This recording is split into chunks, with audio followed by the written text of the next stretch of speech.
in the AL West, a very nice thing to talk about. The second-place team is only one game back, and here they are. The Oakland A's, fresh off a perfect game their last time out. They're 17-15. The Rangers a shade better at 18-14. And we welcome you to Texas Ranger baseball on a windy and warm night at the ballpark tonight. Along with Tom Grieve, I'm Josh Lewin. And you've got the Rangers obviously playing pretty well right now. They've won 4 straight, and a lot of things are starting to make sense right now. David Murphy's getting an opportunity to play. He is sticking the landing. And I think that's the key, Josh. He's getting an opportunity to play on a regular basis. Early in the year, he was getting a chance to play sporadically, and it seemed like every time he got a start, it was against a tough left-handed pitcher. Nelly Cruz got hurt. David's been playing every day. Probably not a coincidence that he's really started to swing the bat well. In Sunday's game, I think David's hit was probably the big hit of the game. Double in the gap, drove in a couple. And over the last 17 or 20 at-bats, David has really started to swing the bat well. His average is right around 500. He's knocking in big runs. And even though the season average is 229, it's 318 with runners in scoring position. He will get more chances for the batting average to keep going up this week. Nelly Cruz will now be returning Friday, we are told. So few extra days for David Murphy to get this stuff done, and doing it in support of Colby Lewis tonight as the Rangers again match up against the second place Oakland A's. First pitch coming up next, right after this on Fox Sports Southwest.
Brought to you by the Ford F-150. Check out the 2010 F-150 and drive one. Ford is the best in Texas.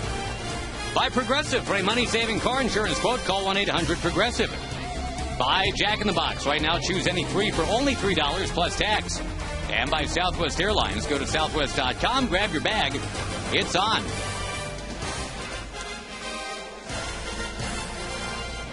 On a humid and windy Tuesday evening, the Rangers and the Oakland A's will play ball. The A's had the day off yesterday. The Rangers had the day off yesterday. While the A's had a lot to celebrate because of that perfect game pitched by Dallas Braden, the Rangers had slightly less to celebrate. They simply beat the Kansas City Royals 6-4. The A's batting order features the former Texas A&M Aggie at the top, Cliff Pennington. Derek Barton and Ryan Sweeney after that. Kevin Kuzminoff and Eric Chavez, Adam Rosales and Eric Patterson, Landon Powell, who caught that perfect game, and then Rajay Davis at the bottom for Bob Guerin. And up on that bump in the middle of the infield for the Texas Rangers, that would be your 30-year-old Bakersfield, California native, Colby Lewis. The scouting report brought to you by Mercedes-Benz. Good start for Colby. 3-1, ERA right at 3. Significantly fewer hits than innings pitched.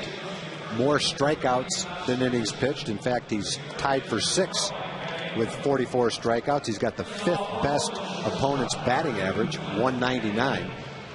First pitch strike to 96 of 141 batters, 68%. That's pretty solid. The one thing Colby hasn't done that he'd love to do tonight is have a 1-2-3 first inning. Has not had one yet. Yeah, in the first inning, opponents have been doing some pretty damaging things against Colby. The first inning ERA for Colby is 10.5. The rest of the way, he's at 1.5. So if he can just get through this first salvo from the Oakland A's, that would be lovely.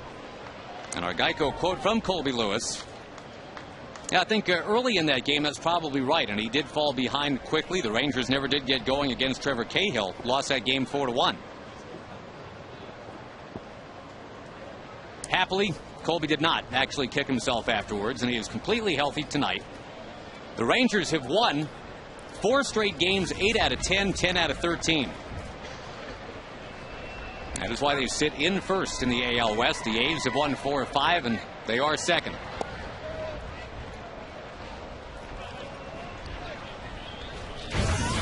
Cliff Pennington in hitting .269. Started the year as the number 9 man in the order. And a la Elvis Andrus has climbed to the top of the order. We saw with Pennington in Oakland, I guess, Tom, he does chase the high fastball a little bit. Yeah, and I think that's a good pitch to throw him when you get ahead of him with 2 strikes. Probably more apt to do it with 2 strikes than another time in the count.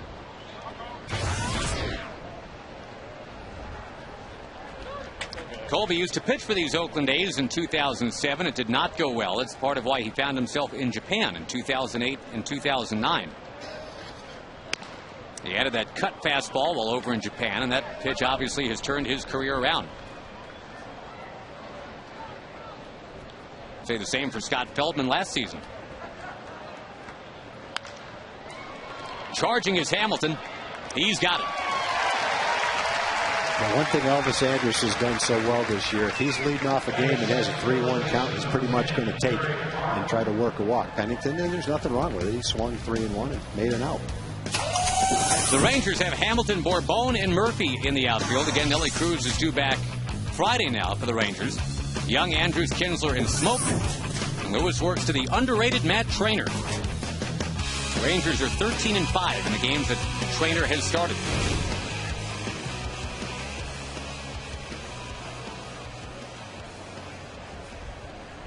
The A's used to be all about patience at the plate. That's that book Moneyball that is soon going to be made into a movie that talked all about the attention to on-base percentage. And kind of a throwback from that, even though he wasn't drafted by the A's, is this guy. Derek Barton, a very patient hitter, is 4th in the league in walks.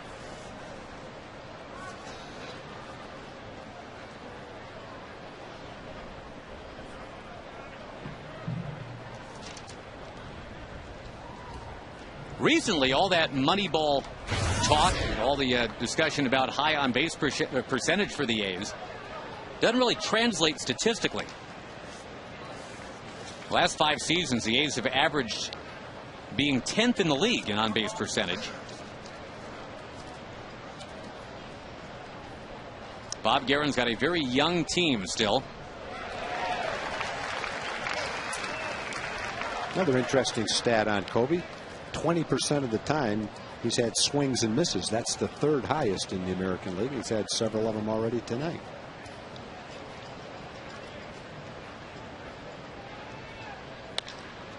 Some contact there, and Julio Bourbon settles under it. 2 up, 2 down. Fly ball to left, fly ball to center. Josh, we ought to mention that the Bulls Junior High Show Choir performed the national anthem tonight. Did a great job. They did. Katie Portash was a member of that group. She's the daughter of longtime Ranger employee Donnie Portash. So great job, Katie, and all the rest of your friends tonight. You guys were terrific. Very solid anthem.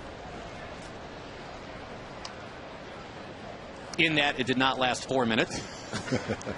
Or sound like someone else's song. Right. Every word was easily understood. There were no flourishes or flaps or sharps.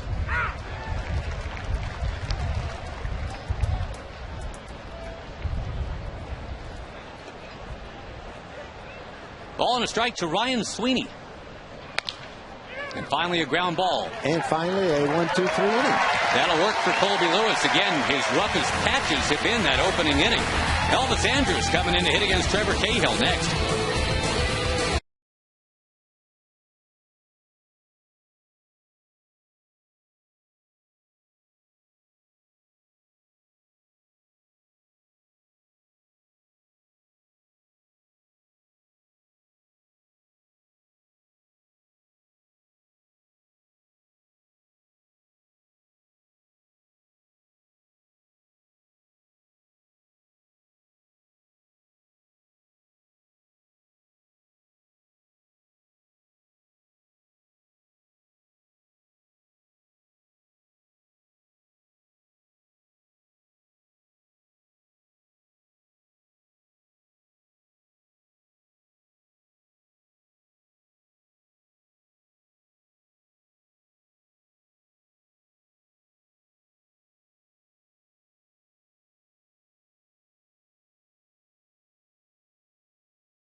Four and 3 games left to play, all against these Oakland A's before they head off to Toronto this weekend.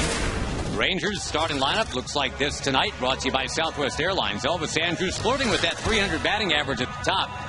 Young and Hamilton both at 277. Vlad Guerrero leads the team at 339. He is 5th in the league. Then Kinsler and Murphy. Justin Smoke coming on. Matt Traynor and Julio Bourbon at the bottom for Ron Washington. Once again, Mercedes-Benz brings you the scouting report. This time we scout out Trevor Cahill, who's only 22. He's had 2 starts this year. One was against the Rangers. It went well. No earned runs in 5 innings. The other one, his first one, was at Toronto. He gave up 3 home runs in that game. Got knocked around a little bit. He and Colby Lewis faced each other last Wednesday and again tonight. And probably the best he's pitched in the big leagues, unfortunately, has been against the Rangers. He's been really good against the Rangers. 4-1, 205. Against everybody else, it's a losing record and an ERA over 5. And he's certainly got a bar that is set very high tonight. He's following the perfection of Dallas Braden. So even if this guy goes all the way with a 1-hitter, that is not as good as what the A's just got.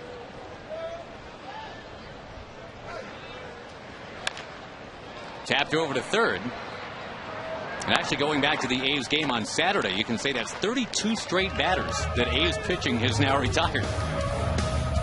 That's what the Rangers are up against tonight. Defensively, it's Patterson, Davis, and Sweeney in the Oakland outfield.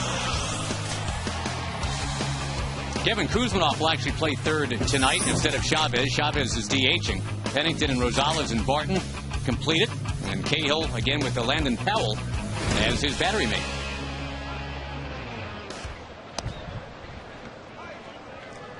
Cahill had good success in his 5 innings against the Rangers with his sinker and had a good slider in that game. The Rangers have had a tough time handling that combination of his sinker and his slider. The only guy in the lineup that's had any semblance of success is actually digging in there right now. Michael is 4 for 8 with a home run against Cahill.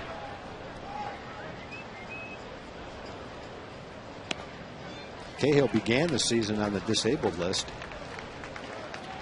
Brett Anderson, the other kid who's only 22, both of them were in the rotation at 21 last year, is on the disabled list right now. They both pretty much stayed healthy all last season as 21-year-olds. Each had 170, 180 innings pitched, which is a pretty good workload for a 21-year-old. Young draws a walk, brings up Josh Hamilton. Yeah, the A's had the youngest rotation that the majors had seen in a long time. Every pitcher they ran out there was under 25. And as you said, a couple of them were just 21.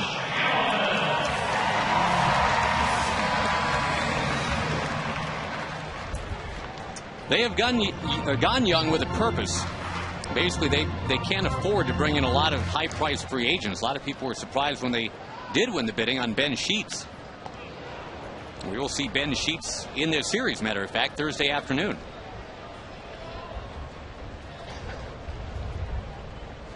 Got to be tough for Oakland. They generated about $130 million in revenue last year, Tag. The Red Sox, for example, generated $450. Not exactly an even playing field. The A's are hoping that a new stadium will help them.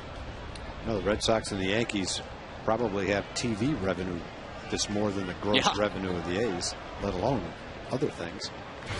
And not that they'll become Red Sox West or anything, but they could at least spend a little more towards competitive balance, they figure, if they get that stadium built. Well, more and more teams are going with young players, scouting, player development. You hear it all the time. You go back 20 years and fewer teams were concentrating in that area than now, and pretty much every team, I think even the Red Sox and the Yankees, know the importance of scouting and player development. There's that off-speed stuff from Cahill. Josh out in front.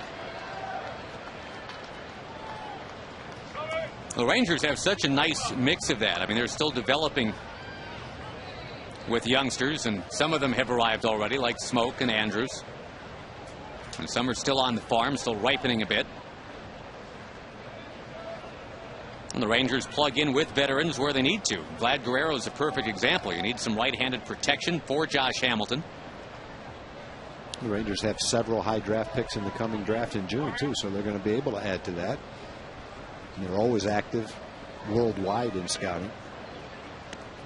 Hamilton freezing and giving that third base umpire Alfonso Marquez a good look at what is a check swing. 2-2.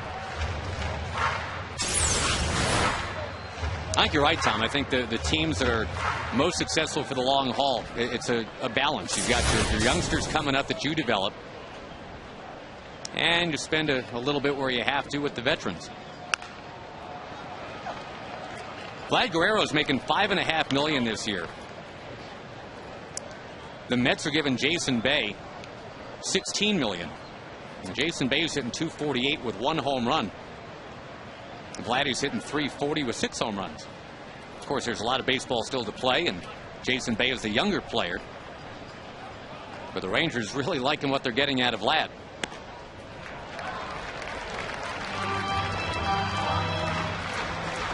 And I guess it helps an RBI guy like Vlad Guerrero when there are guys to drive in. Michael Young has already walked.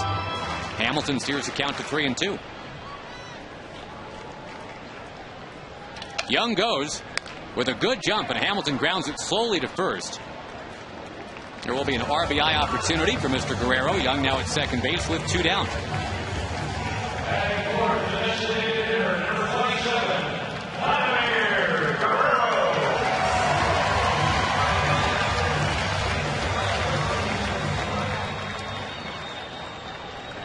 As we've discussed this year, the Rangers were able to get the talented Mr. Guerrero for what seems like cents on the dollar, because he had a down year last year. He was hurt. Still hit .298, but the power numbers were off a bit, and he missed a lot of time.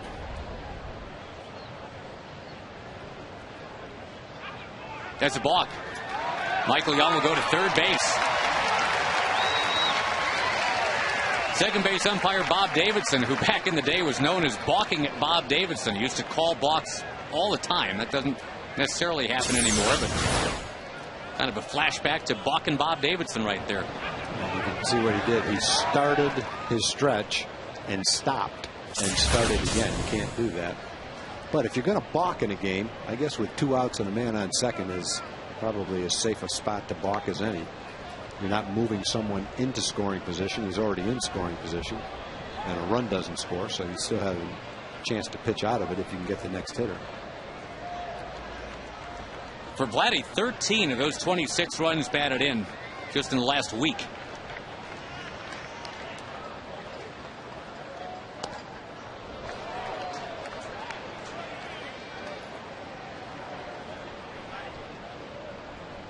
You have to really like, with Nelson Cruz about to come off the DL, Tom, and now that Kinsler is available and playing, what that 3 through 6 in the order is going to look like.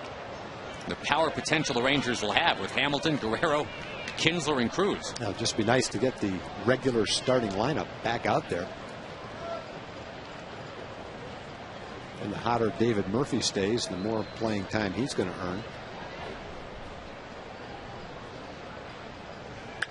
Vlad rockets one down the line, but it's going to sail foul. The other day he had a pitch almost that far inside over the scoreboard in left field for a home run. That time the ball was way inside, and he wasn't able to keep this ball fair. This ball is sinking in probably about 8 inches. Very similar pitch to the one Josh Root threw in that he hit for a home run.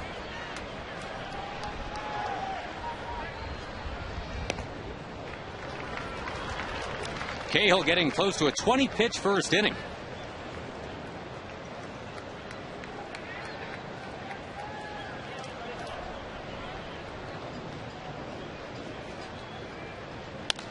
Slapped along to third, and there's Kuzmanov for the perfect chest-high throw to end the inning. The Rangers strand one, and at the end of one, it's the A's nothing, and the Rangers nothing.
Second tonight here at Rangers Ballpark in Arlington. Let us bring in the third member of our somewhat esteemed broadcast unit, Jim Knox. All right, thank you, Josh. Community Corner tonight, we have Tiffany Ryan of Medical Center of Arlington on hand, along with some of the members of the Arlington Fire Department. How's it going, guys? Good? All right, good. Tiffany here to talk about the Rangers Fitness All-Stars.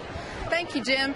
At MCA, we are so pleased to partner with the Texas Rangers Foundation, the Arlington Independent School District, and the Arlington Fire Department to give kids and their parents some information and give them tools to live healthier lives. And tonight we have Wimbush Elementary here, our Fitness All-Stars of the year. Go Wimbush! They won a contest? They did. They won a contest for their participation in Fitness All-Stars. Great play at first. That's an out there for the A's. So we can continue talking. For those who want to learn more about this, they can go to where? TexasRangers.com/fitness. There we go. Okay. Thanks, guys. Appreciate it. Keep up the good work. Way to go, Wimbush, huh? Having a good time. All right, Josh. exercise and eat well, as Tom Grieve always says. Thank you, Jim. That's a formula for success no matter how old you are. Speaking of getting trimmed down, here is Eric Chavez. What is left of Eric Chavez. He's lost about 25 pounds. It looks like it. And just 1 out of 15 lifetime against Colby Lewis, a one-time teammate. Again, Colby pitched for the A's in 2007. Colby has slimmed down a little bit, too, since we saw him with the A's.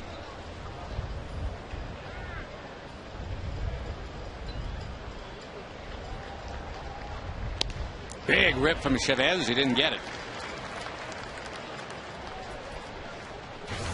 You would have been proud of me tonight, Tag. I had rice and corn for dinner tonight. Rice and corn? Kind of healthy, right? Kind of? Yeah, it's a starchy little dinner. But it'll work. Well, it's better than cookies, which is what I had yesterday for dinner. Chavez is out. You mean you passed on the turkey? That was the best part of the dinner? Turkey probably would have been better for protein and all, but I think rice is the perfect food to have if you're looking to eat like 2,000 of something. That's a good way of looking at it. Just going for volume. Adam Rosales, the hitter. How many pieces did you have? About 2,200. That's right. Watching my rice count. Well, it's my favorite night in the press dining room, the night they have the turkey dinner. And Wanda actually added some hummus out there, too, which gave it a nice little touch. Oh, I could have had hummus. You could have. Could have had hummus. You had to know where it was, though. It was kind of hidden in the salad bar. Rosales backed out of there. It's like the best kind of hummus, huh? Secret hummus? Secret. There wasn't very much of it, so it might have been a run on it if people actually knew it was there.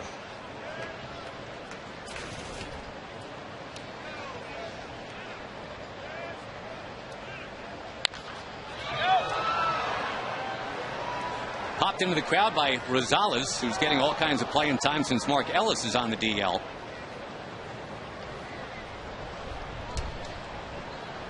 Just for you tomorrow, I'm going to have a huge turkey leg right before we come on the air. Okay.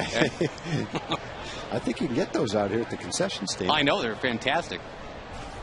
Garlic fries, too, which, you know, not as healthy. No, but they're good. Just do it in moderation, you know. Just don't eat like 2 loads of garlic fries. Right. Get a little tray of them and share them with somebody. Fritz Dykert will share them with you over there. That ball poked in the air. It stays in the infield. And Colby Lewis, 6 up, 6 down. We'll go to the bottom of inning 2. There is no score.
No score, and a reminder, Rangers Ballpark in Arlington featuring an exciting lineup of concerts this season. Reckless Kelly, Mercy Me, etc. For a complete listing, go to TexasRangers.com/concerts. Trevor Cahill delivering to Ian Kinsler inside. Kinsler, Murphy, and Smoke in the bottom of the second.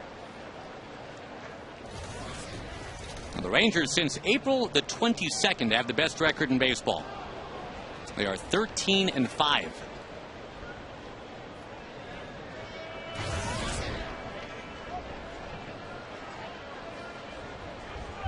Now they keep riding that wave. They can open up quite a nice little lead in the AL West. If you keep playing baseball the way you've been playing baseball, you got a chance to send Oakland out of here down 4 games. Right now the Angels are 4 out, and Seattle's 5.5 back.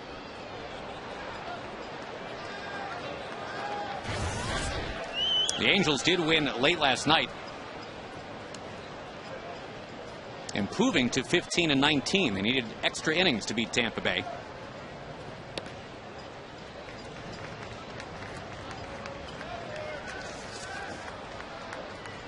Rangers have won 8 out of 10, while now the Angels have lost 7 of 10. The Mariners have lost 8 of 10. Boy, and the Mariners, I think, Tom, are having the weirdest year of any team. The latest, you hear about this, Ken Griffey Jr. being accused of sleeping through a pinch hitting possibility. Very weird. Which Griffey denies and Don Wakamatsu denies, but 2 players accused him of it, right? Yeah, that's strange in itself that 2 players would do that. Well, and especially to a guy as revered as Griffey is. And I think that's just kind of reading some quotes today, what Griffey's most upset about. He wants to know who are these 2 unnamed players that went and narked on him, whether or not he actually had his eyelids shut. Kinsler rolls this one to Kuzminoff, plays a tricky hop, and takes care of Ian. You know, the other thing going on there has nothing to do with whether Griffey was sleeping or not. It just has to do with, has he reached a point in time where his productivity has been reduced to the point where he shouldn't be on the team. You know, they're having trouble scoring runs. He's got 2 extra base hits and 80 at-bats. Not playing in the outfield. They've got Mike Sweeney, a kind of a similar kind of guy who's not playing in the field. And any given night, Don Wakamatsu is very limited on his bench with 2 veteran guys, 2 great guys who had excellent careers, but who aren't productive now late in their 30s. And so the question is, what do you do if you're Seattle? Very sticky situation. Yeah, I mean, that's an icon that you're talking about, maybe needing to. You hope the player knows when it's time to bow out. A lot of times they don't even. Remember Steve Carlton? I remember watching him warm up at old Arlington Stadium late in his career with the Twins, and you know, you say to yourself, why would he do that as great as he was? But if you're the team that has the player, it's a difficult situation to be in. Murphy rolling one back towards Cahill. And I guess the other example of that, Tom, that really does jump out would be Willie Mays with the New York Mets. And Willie Mays signed with the Mets because he wanted to kind of have some closure to his career. It began in New York with the old Giants. He wanted to go, quote unquote, home to New York. And Willie Mays actually advised Ken Griffey Jr. when he was deciding whether or not to sign with Atlanta or Seattle last year. Hey, Seattle's what you know. I mean, that's your community. You should go home to Seattle. And it's just kind of weird that now looks like Griffey's having kind of that Willie Mays 1974 here in Seattle in 2010. Yeah.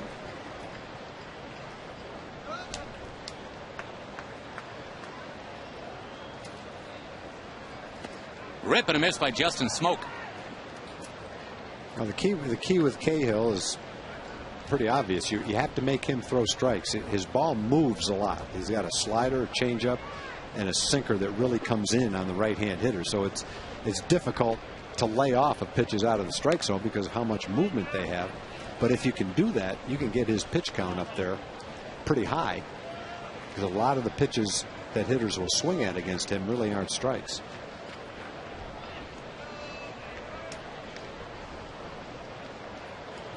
Out of Oceanside, California, Trevor Cahill.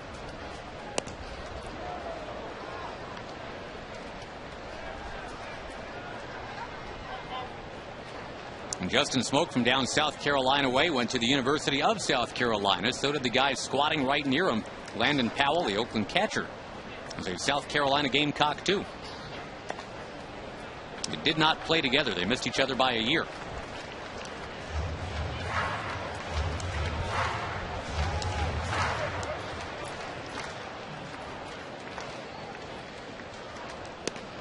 Rip and a miss, and Cahill got him. Good sinker. It's his first strikeout of the night. Will proceed to the third tonight. There is no score.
Like you like it.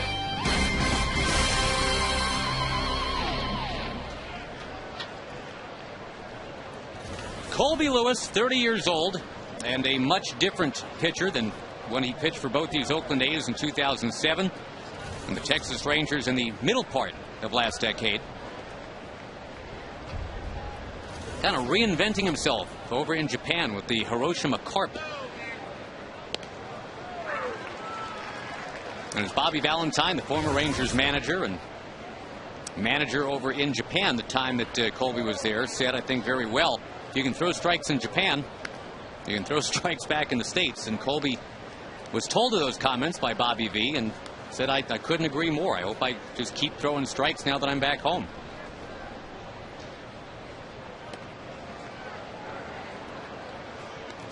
He's facing Eric Patterson, to whom he threw a ball in Oakland, and Patterson hit it out of the ballpark anyway. The one right down around his shoe tops. We'll take a cut at that one and send it in a foul ground. Andrews calling off Young. 7 up, 7 down. That one looked like it peeled back toward shortstop a little bit. Michael was going to have to come back toward the infield to catch that ball. Elvis was trailing him a little bit. Right there to catch it. Much easier play for him. See, Michael's going to have to come back to where Elvis is now to catch it. He probably would have been able to do it, but it was easier for Elvis.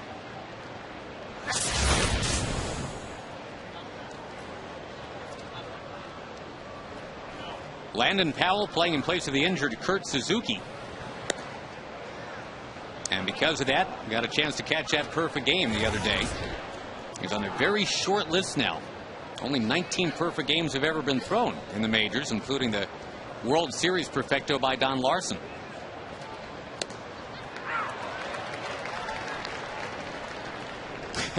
Dallas Braden was asked before the game, "Are you going to get a little something for your catcher?" You know, a lot of times guys will do that. And he said, thought about a wristwatch, but Landon's got really big wrists. So, no, I don't make enough coin that I can spring for a watch. I can remember back in the 60s and maybe even the early 70s, when a pitcher threw a no-hitter, many times the team would give them a very significant gift.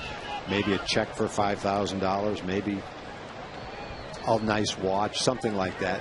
But I think that's gone by the wayside with how much money the players make nowadays, it's kind of hard to do that, because the teams figure for all the money they're making, you should get a no-hitter every now and then out of it. Braden said, and it's tough to tell with Dallas Braden what he's joking about and what he's not joking about. He did say he wanted to give Landon Powell home plate as a memento. I think the A's actually did dig up home plate so that Dallas Braden could have that as one of the mementos. Well, they could give the catcher home plate and take the pitcher's rubber out and give that to Dallas Braden. Then they'd each have something. And then he could lift it up in the air and said, I am now the greatest of all time. Today I am the greatest of all time. Look at what I brandish in my hand.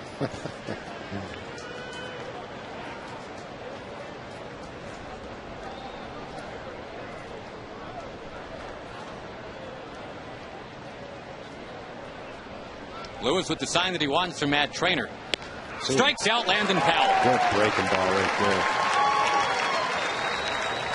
Pretty nice command of all his pitches so far in this game for Kobe.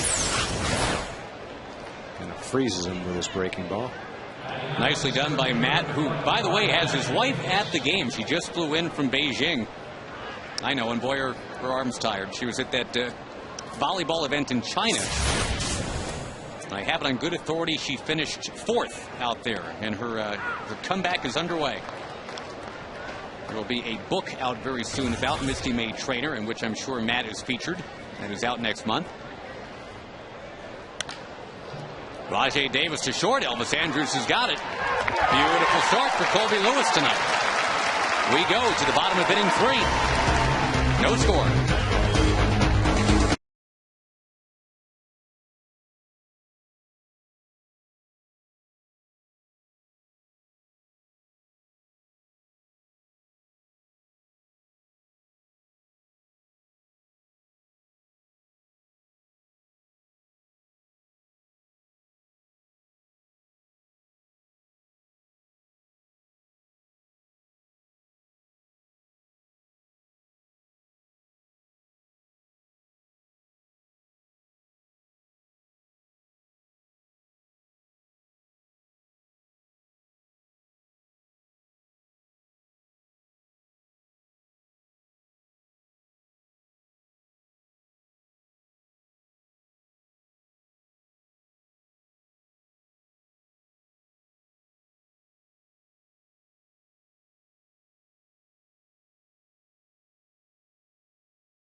Now, and just a quick reminder, we're a couple weeks away now from that big Cubs series. The Cubs are coming to town.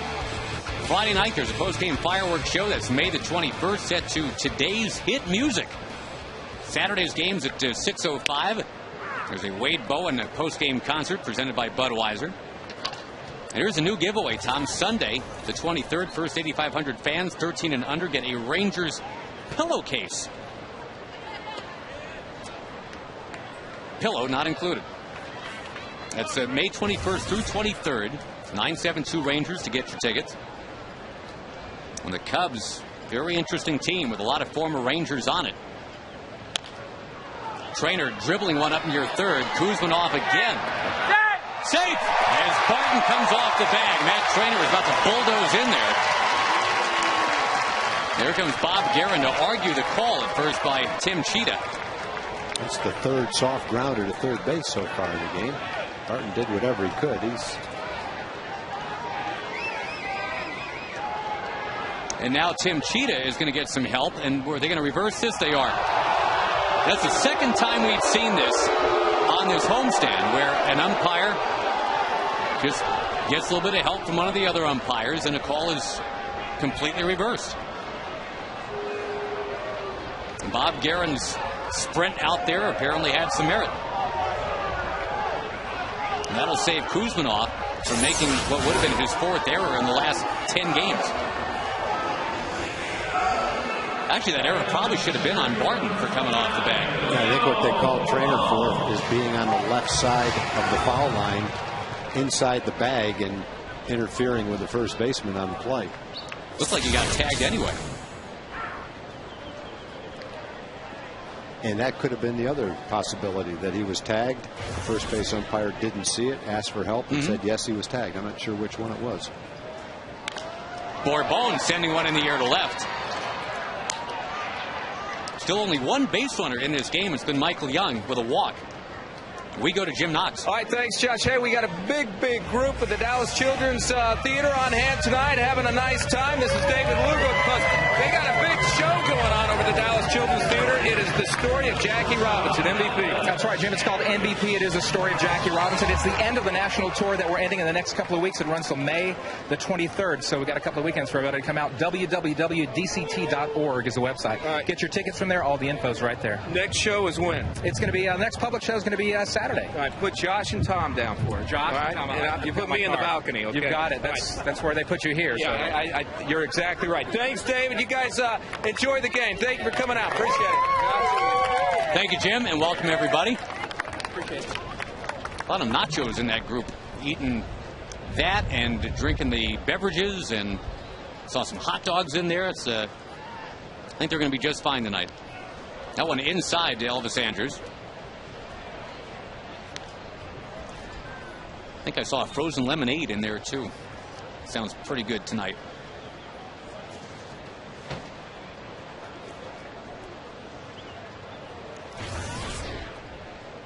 We got 88 degrees at game time, and certainly as humid as it's been here in the Metroplex in a while.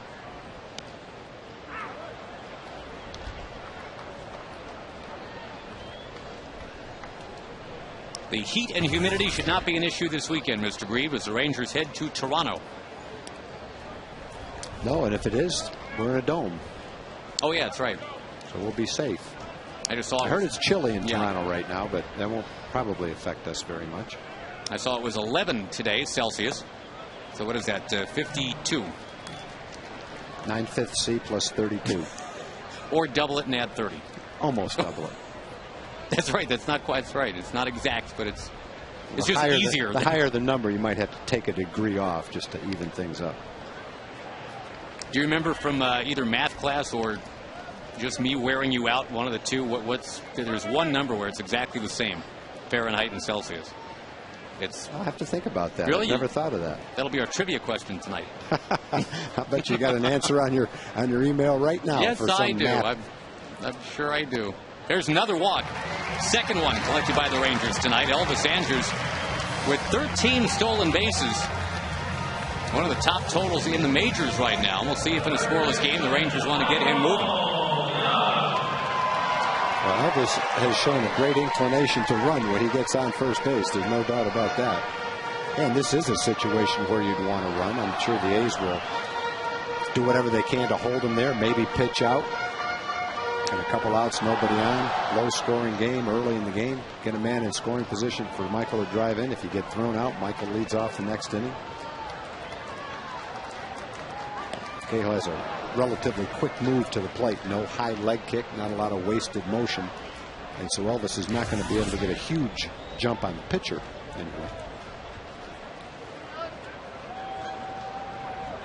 The Rangers still are among the top base-stealing teams in the majors, but Elvis has been caught 5 times. No one else in the majors has been caught that often.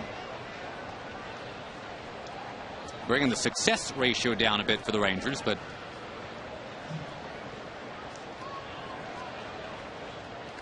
he stays fearless out there.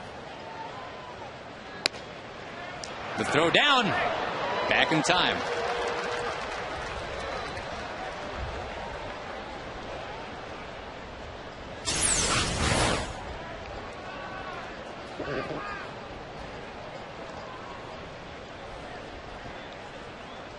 Great shot.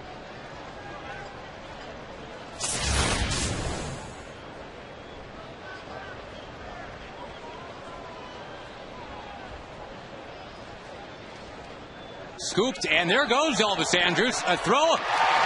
Not in time because, well, essentially, there was nobody there at first.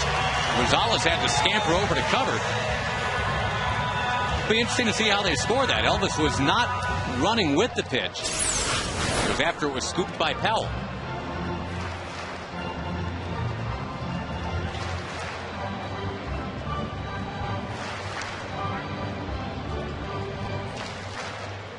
Either way, the Rangers get a man in a scoring position. I'm still awaiting on the word on the scoring.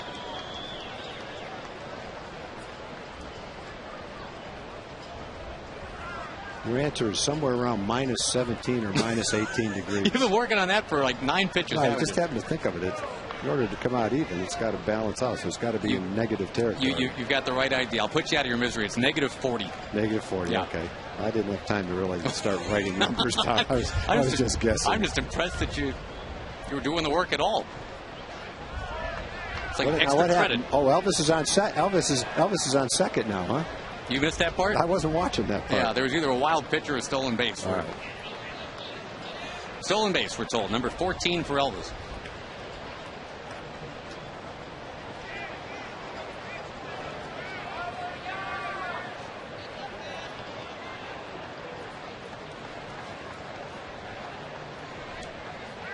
On 2-1, Cahill brings it.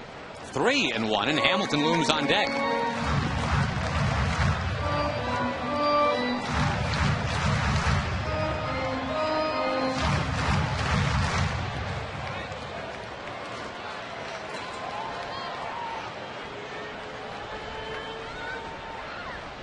Rangers will either be alone in first place or tied for first place at the end of this one tonight.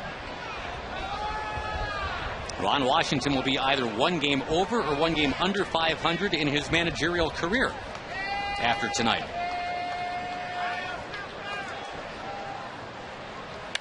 Young with a base hit in the left, and here comes Elvis. The throw from Patterson, not in time. The first hit of the game, RBI, single for Michael Young. One of the first hard hit ball too. Michael was right on that pitch and ripped it into left field.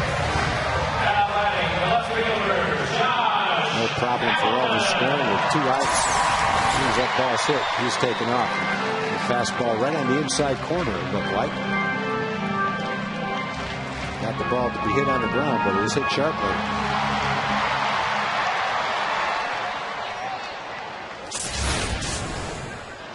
Now Josh Hamilton against a pitcher who gave up 27 home runs a year ago.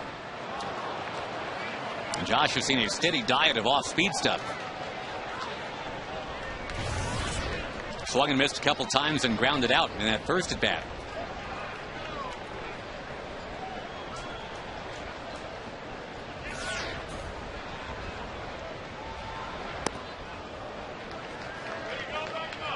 Cahill, as you mentioned earlier, Tom, did give up 3 homers in his first start this year, but none in his second one. That against the Rangers just a few days ago.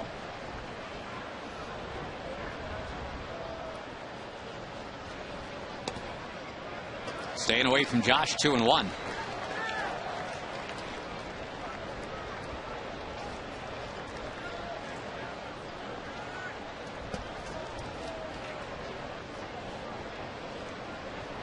Safe lead at first for Michael Young.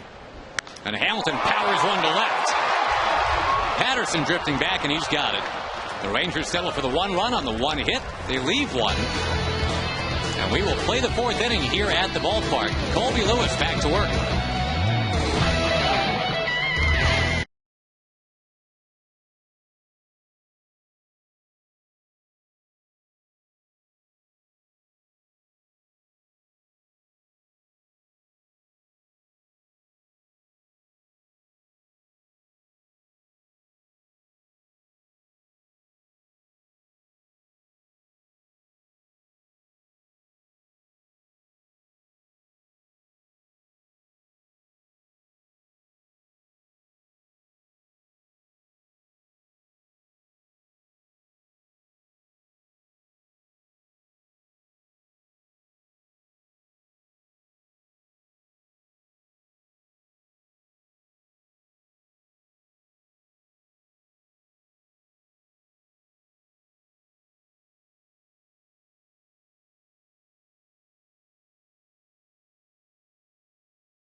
In this one, brought to you by AT Major League record for most consecutive innings pitched without allowing a hit. Dallas Braden's working on 9 innings in a row right now. A perfect game on Sunday. And he is going to be reading the top 10 on Letterman tonight. That's going to be, I can't wait to get home and watch that. Where did he do it? Did he do it today? Yeah, I think he taped it today. Taped it over by the dugout. Okay. That's pretty cool. Well, on the list of things that Dallas Braden figured not to be doing here in 2010, I mean, that's got to make the list. Dallas Braden has a losing record for his career. Boy, there's a busted bat, and Pennington becomes an easy first out here in the 4th. Well, I'm glad that Dallas had something like that happen just to get the whole A-Rod thing out of there. That was just getting kind of irritating reading about that. I think Dallas Braden was getting kind of tired of it too. And you know, then they started asking his grandma on Sunday, you know, so what do you think about A-Rod? And, you know, because his grandma's kind of a free spirit, she said something that I think she wishes she could take back. But I don't know. Judging by her response after that, I don't think she's too worried about it. There's actually a website now called stickitarod.com. So good for Dallas's grandma. I think what Dallas ought to do is next time he plays the Yankees, maybe A-Rod will be in the on-deck circle, and the hitter before him will get a base hit. Dallas Braden will have to go back up home plate, and he'll take his time. And as A-Rod gets into the batter's box, Dallas can just walk right straight across home plate in front of A-Rod as he goes back to the mound and invade the batter's space in the same way. Then they'd be even. Tit for tat. And it'd be exactly even, because I think the hitter would look at it pretty much the same way that the hitter did. What are you doing walking across home plate? One thing that was very interesting to hear was that Dallas Braden got a call from Mark Burley, who had the perfect game last year. They've never met. But Mark Burley decided that, you know, we're a very select fraternity, and I'm going to reach out and welcome the newest frat brother. Nice. Similar kind of pitchers, too, really. Both Very much have so. Great change-ups. Left-handers with good control, great assortment of pitches. The 1-2 to Derek Barton is caught at first base by Justin Smoke. Right at the tip of his glove, it looked like. He's about 6'5", long arms, big glove, just long enough to snare that line drive. Barton did a nice job of waiting on this breaking ball. Hit it hard. No luck.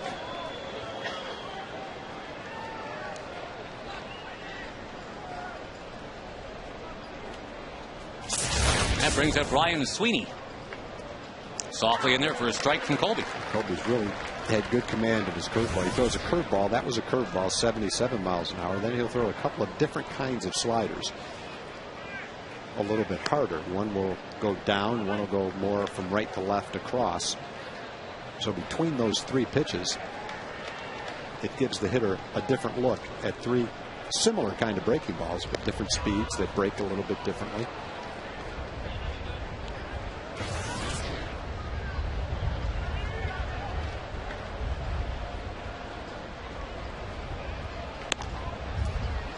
Outside to go to 3-1. Sweeney's been on base in every game this year except for 2.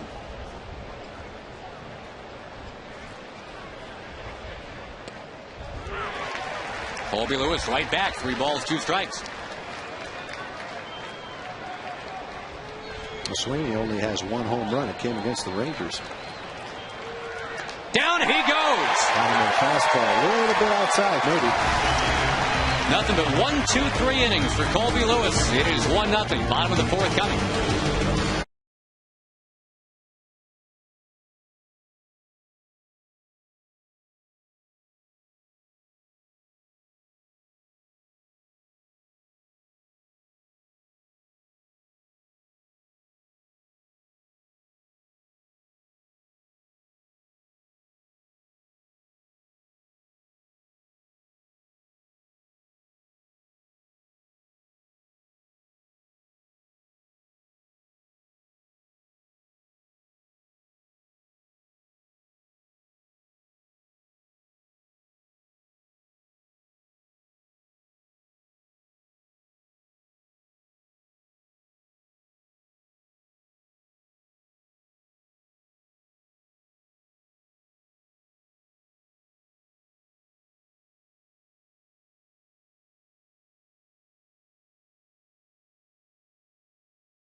1, the trivia question brought to you by AT&T. The Major League record for most consecutive innings allowed or gone without a hit. Cy Young, 23 innings. Amazing. In 1904, the streak actually came to an end on this date in 1904. Vlad Guerrero towards short. And Trevor Cahill, who's been very close to spotless himself in this one. Only one hit allowed. That was an RBI single from Michael Young. Well, if you're going to predict who would score the run, I'd go with Elvis. Who's going to get a walk, I'd go with Elvis. And who would come drag in? Probably Michael be a good pick. That's a pretty good pick for the one run. And Elvis stole a base, which he's done a lot of this year. It was Elvis's 22nd walk. Pretty good. He's walked 22 times. He struck out 22 times. If he can keep that up, he's going to have a great year. Take that trade off. You have 100 walks and 100 punch-outs. Yep, I'll take the 100 punch-outs to get the 100 walks. Kinsler sends one into center field. As of right now, there's a lot of baseball left, but the A's, it's possible, Tom, they could have allowed one hit in 2 days and split those 2 games. Yeah, that'd be pretty amazing. I'd love to see that happen, to be honest with you. Well, no, actually, I'd like to get more hits, but I'd love to see them split over the last couple of games.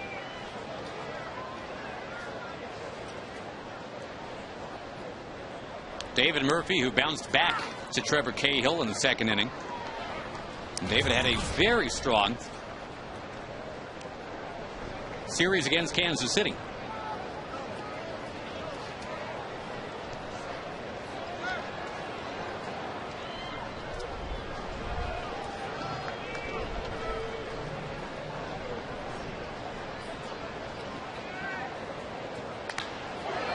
Barely fouled down that first base line. Well, right now, when you throw David something that he likes, he is jumping on it. And they're pitching pretty carefully. They're making a lot of good pitches on David. In the Kansas City series, he had a great series. But I think every pitch they threw him that was a good pitch to hit, he didn't miss it. He ripped it.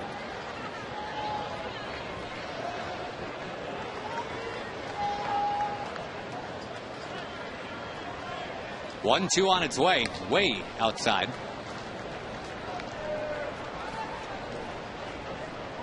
And Kansas City moved on out of here and headed home. They're taking on the Indians tonight, trailing 2-1 in the 4th inning. Murphy hits one high in the air to right. That ball to the track. That ball near the wall. It is gone.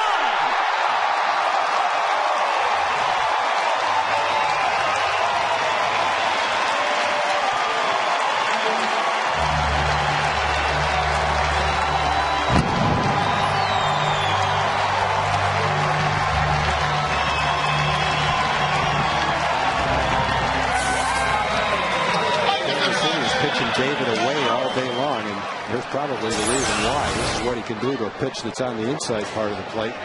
Cahill was trying to throw that ball away. He actually threw it off the plate and in, and David golfed it out of here.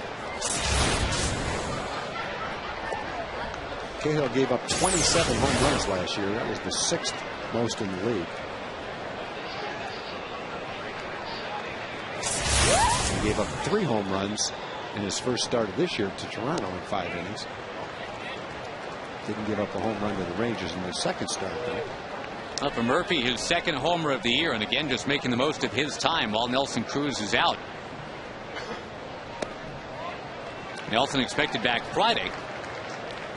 So Murphy will keep on rolling right through this Oakland series.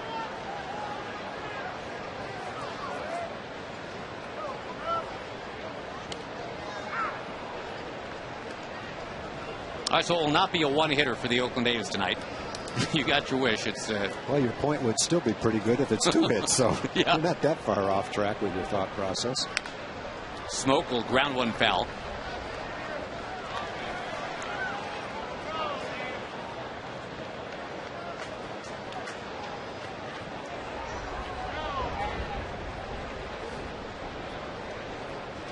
White Sox and the Twins are scoreless through 4 tonight. That game is at New Target Field in Minnesota.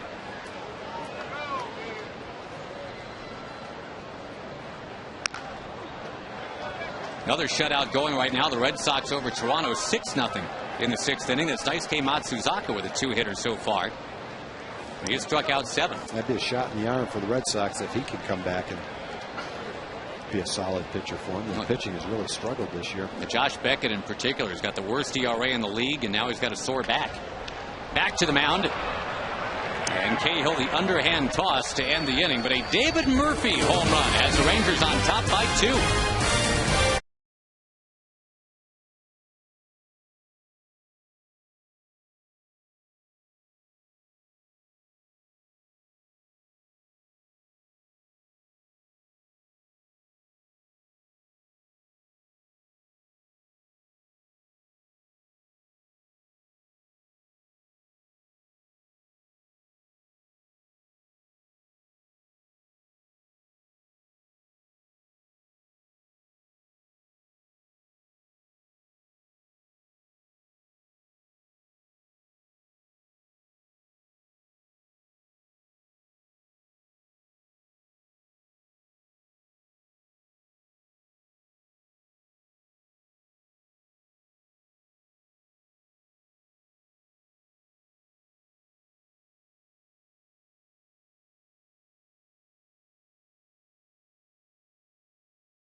Braden, who was the 727th pick in the 2004 draft. He only had 6 swings and misses in this game. Pretty incredible. But when it came down to it, that 3-1 pitch handled by Pennington, the 19th ever perfect game in Major League history, and probably the most unlikely guy to have thrown one so far. His grandma that helped raise him, one of the 10,000 or so people on hand. A very small crowd in Oakland, but they saw history. And now the Oakland A's have at it again. And Colby Lewis doing pretty well for himself, too, in this one. Kevin Kuzminoff will bat. Mark McLemore joins us. And you'll hear from him on Rangers Live after the ball game. And Mac, obviously, anytime something like that happens, it gets talked about for days and days and days. You never got a chance to be in one of those, huh? No, I didn't have a chance to, thank goodness. Especially on the receiving end of a no-hitter. Got late a few times, 7th, 8th inning. None were broken up in the 9th inning, but never had to sit through one. Dallas Braden, one of the remarkable things that he was talking about to the media today, it's the first time the media really had a chance to get him in a sane moment, is he had no idea, he said, that was a 3-1 count to that last batter. He really thought it was 2-2. And he was asked, why'd you throw the pitch that you threw? Did you know? I mean, didn't you just want to pour a fastball in there? There's Kuzminoff in the center. And what Colby's working on ends here in the top of the 5th inning. But I thought that was pretty weird. That, I mean, a guy who is one batter away from doing something only 18 men have ever done before it didn't even know that he was at 3 balls in the count. Well, I think when you're going through something like that, you get in the zone, and I think he was just in that zone, and whatever the catcher was throwing down didn't shake him off. He just, whatever the catcher was putting down, he went with it. Obviously, it had worked for a long time that game. Chavez sends one deep into center field. That ball carries more. Bone can't get it. It's a 2-run homer. It just kept sailing, and it barely got out. The A's have tied the game after Colby Lewis had set down the first 12 tonight. A single and a home run from Chavez. It's his first in 2 years.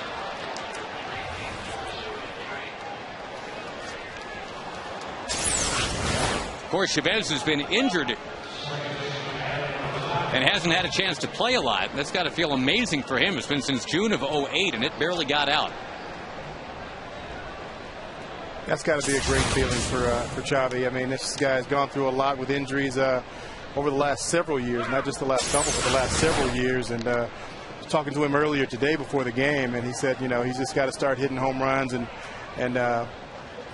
unfortunately, he started tonight. Wash told him, he said, hey, wait until Friday. But he didn't listen to Wash today. One of the gold gloves that Eric Chavez has won at third base, he gave to Ron Washington for all the help that Wash provided. Pretty unbelievable gesture there. Grabbed at third by a leaping Michael Young. Justin Smoke has done that as well at the other corner. Chavez has 1 home run this year. That was it. Sweeney only has 1 home run. That was a home run that he hit in Oakland against the Rangers. So each one of them has their only home run against the Rangers. Second line drive that's been caught. Justin Smoke caught one a couple innings ago, and now Michael. Same type of play, other side of the field. Chatting with Mark McLemore in what is now a 2-2 game. 2 runs, 2 hits, no errors both ways. And by the way, if you have a question that you'd like to pass along to Mac, you can ask the analyst by texting your question to 57538. The keyword is Rangers TV. Mac will be on set of Rangers Live when this one is done.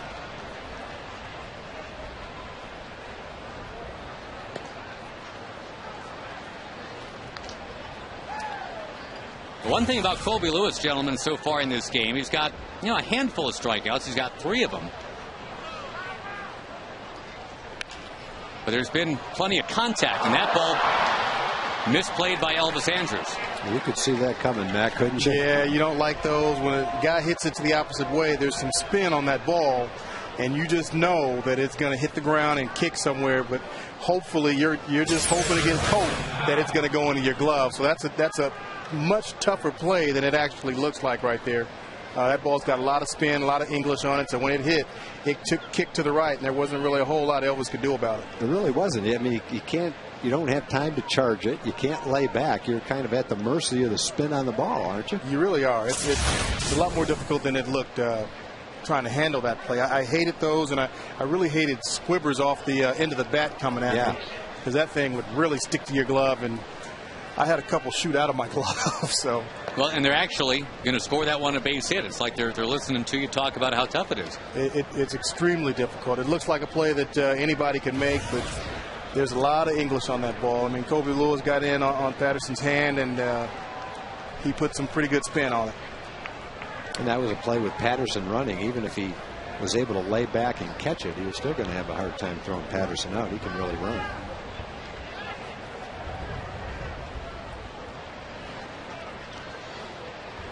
Tag, I've got a question for you. How it seems like to me, Patterson goes, and Smoke's only play will be to first.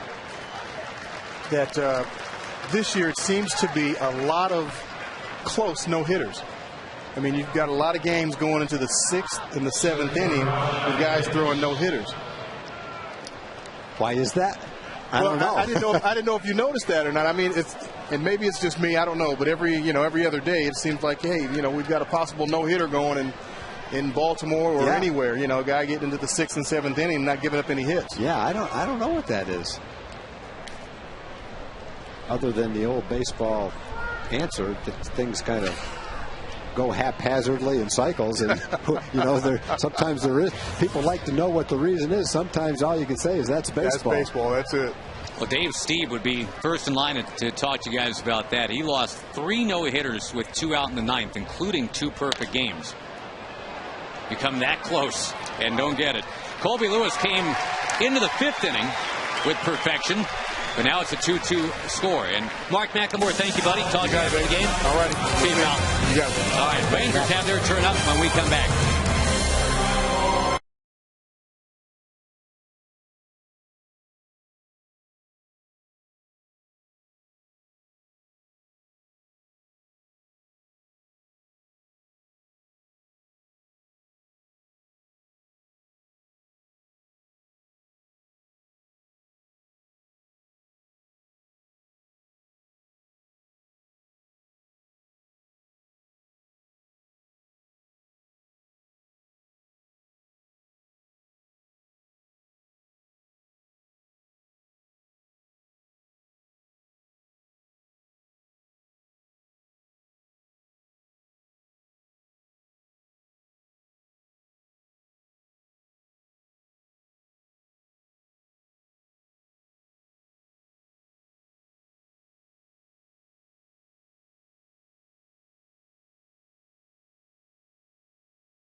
down at that point.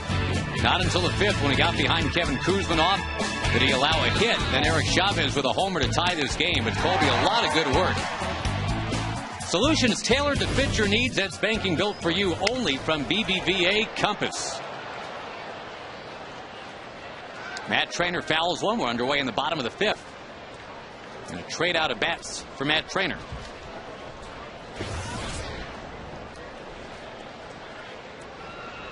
Our thanks to Mark McLemore for stopping in the top of the 5th. We were talking about taking no-hitters deep into games. And, of course, that's quite topical with Dallas Braden going all the way for the perfect game on Sunday. History shows, Mr. Grieve, that it is a 50-50 shot. If you take one into the 9th, you are historically 50-50 from that point on to get it done. Once you get one out, you're at 60% odds. You get that second out, it's 80%. Trainer singles in the left. And the Rangers trying to recapture the lead here in the 5th. They got the leadoff man on. I would have thought it was less than 50. That's it. I would have thought that too. But, you know, even when you think about Nolan Ryan, Nolan ended up with 12 one-hitters to go with his 7 no-hitters.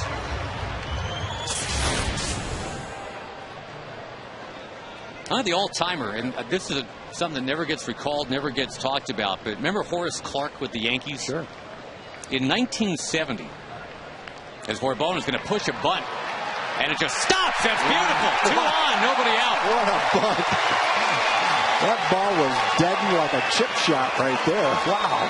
Well, the A's were banking on the fact that it would spin and roll away, but you're right, it just sat down.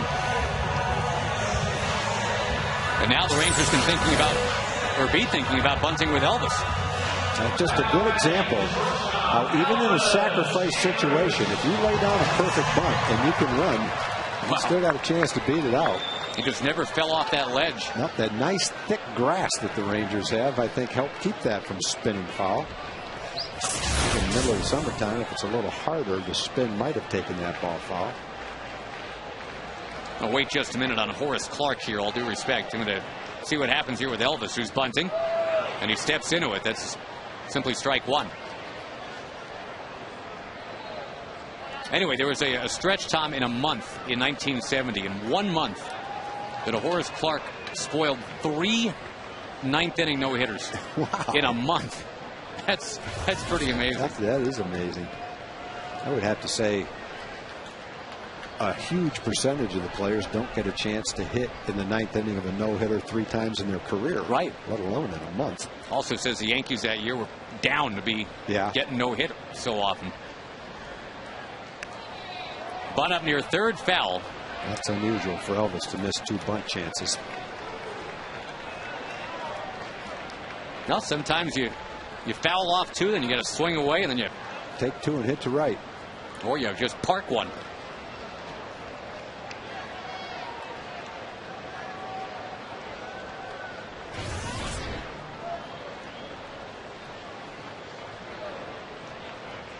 Murphy and Chavez have traded home runs for the Rangers and the A's. 2-2 tie in the 5th. Trying to bunt again, and he does get it down. Do or die, and he did, to move the runners. I think Elvis said to himself, there's no possible way I won't get a bunt down with 3 chances. And he reversed 2 fouls with a very nice job. Leads the league in sacrifice bunts. He's got 7 already in 33 games. He's in the top 10 in on-base percentage, the top 10 in walks, top 10 in sacrifice bunts. Doing it all. Now, all the little things. All the things like a 36-year-old Omar Vizquel would be in the top 10 in. Yep. Elvis at the tender age of 21 is doing it.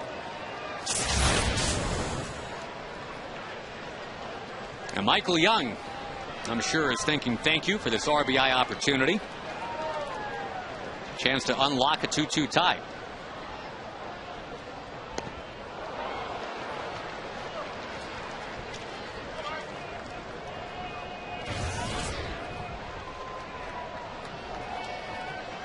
One hit away from 1,700 career for Michael.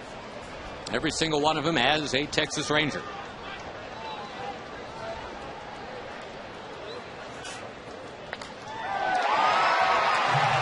breaking late and coming home is Trainer, and he's out. There's that moment's hesitation, and it cost him. He also had to navigate that bat that was left in the path coming in.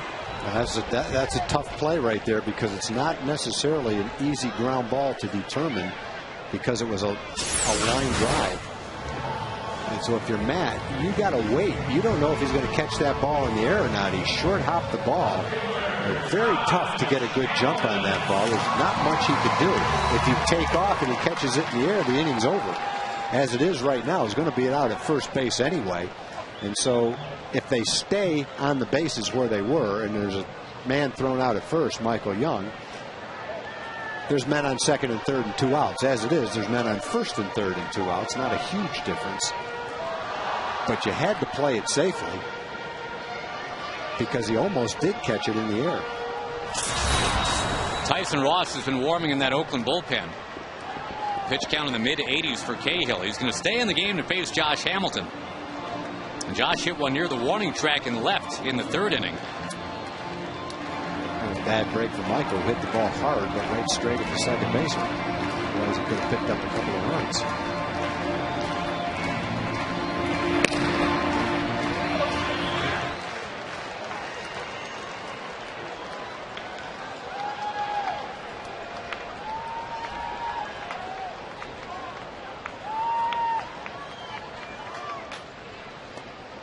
That's been the first pitch to Hamilton, all 3 at bats. Yeah, Josh has to maintain the patience.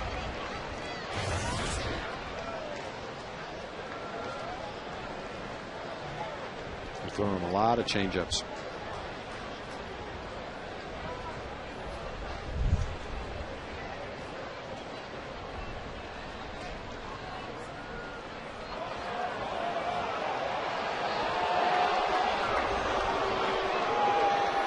Well, a close game yet again for the Rangers. This has been absolutely what we've been used to here in 2010. Nice stop by Landon Powell, who grew up just about 3 miles from Josh Hamilton back in North Carolina.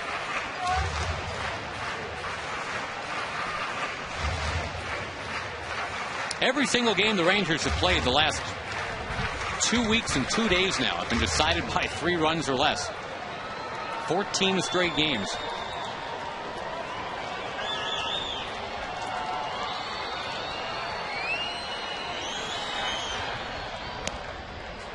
Hamilton is kind of checking it out. 2 balls, 1 strike. Vlad Guerrero on deck.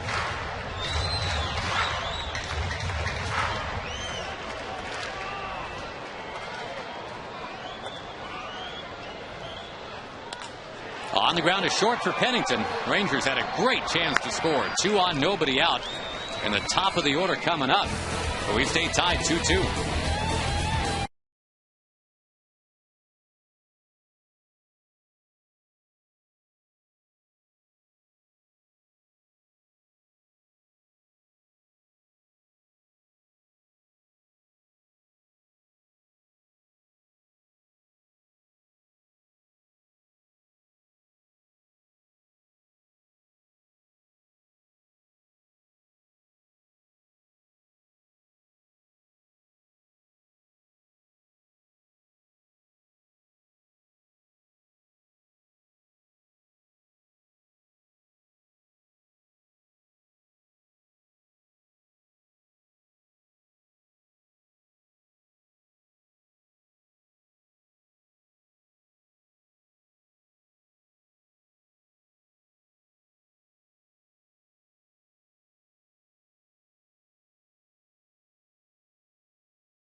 Texas Chevy Dealers, proud sponsor of Texas baseball.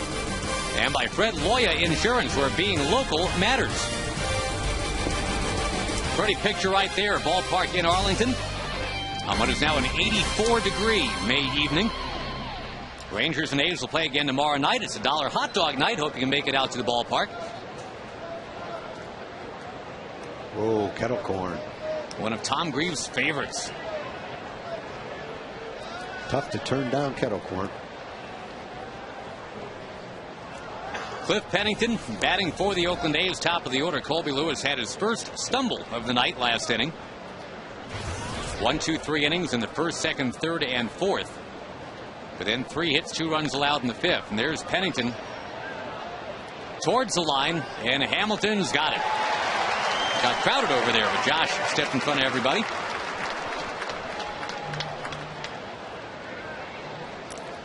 We were talking earlier about Colby Lewis not striking out a whole heck of a lot of Oakland A's tonight.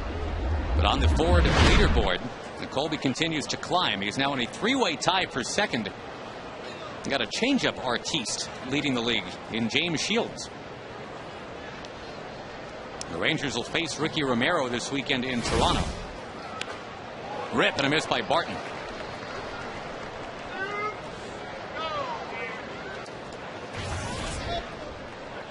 Barton robbed by Justin Smoke in the fourth inning. A leaping snow cone catch over there.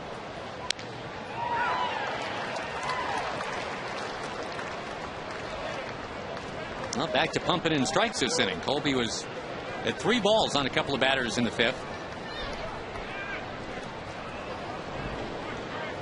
Only 69 pitches total for Colby Lewis right now. He's got 1 out in the 6th inning.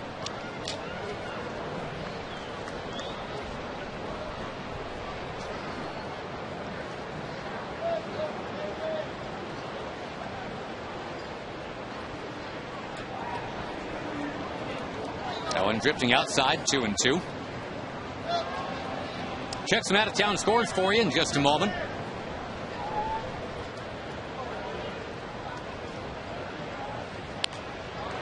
Move from 0-2 to 3-2.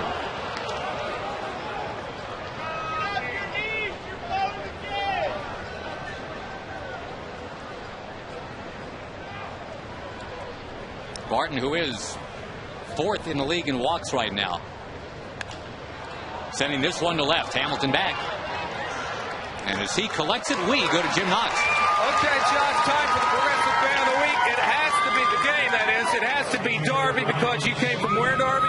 Kerrville, Texas. And how many hours was that? 5 hours. Go Rangers! Loves the Rangers. Here's the tote bag. Here's the jersey. Here's the hat. And enjoy the rest of the game. You get really enthusiastic now. Any shout-outs? To Bob. Forget it. There we go. All right. Thanks, Josh. Thank you, Jim. And welcome, ladies. The 1-strike pitch to Ryan Sweeney. Make it 0-2.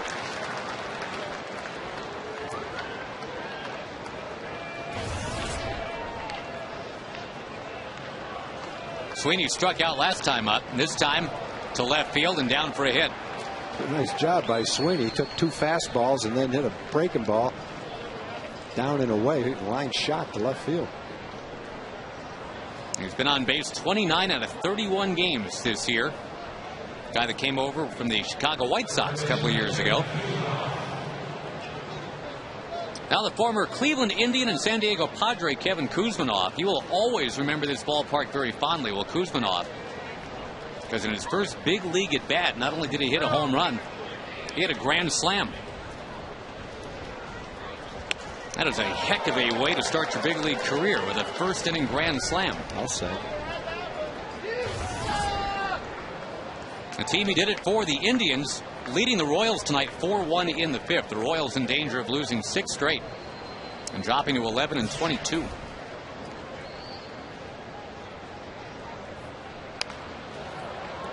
White Sox over the Twins now 5-1 with a 5-run fifth. Red Sox still leading at Toronto 6-1. That game's all the way to the 7th now at Fenway.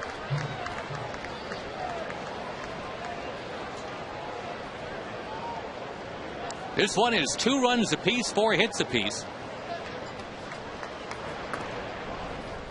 0-2 the count to Kuzminoff, but that's the count on which Ryan Sweeney just singled a couple minutes ago.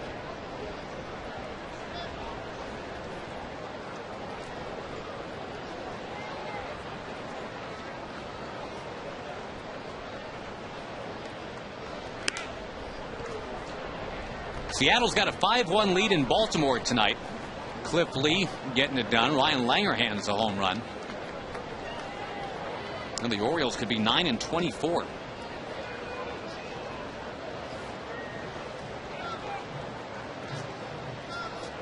Runner goes. Pretty good jump. Strike 3 called. Kuzminoff is the final out here in the top of the 6th.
Brought to you by Sonic. The jackpot worth $400 and did it for 2 at Sonic. Good luck to Hoyt Nicholson from Lancaster. If a Ranger hits a grand slam this inning, we're giving away $25,000. Ian Kinsler will bat after Vlad Guerrero as we get things going in the bottom of the 6th. Rangers 2 and the A's 2. The battle for first place in the AL West early on. I mentioned the Mariners making some waves tonight. They've got a lead in Baltimore. The Angels tonight, later on, will take on Tampa Bay. The Yankees and Tigers have been postponed.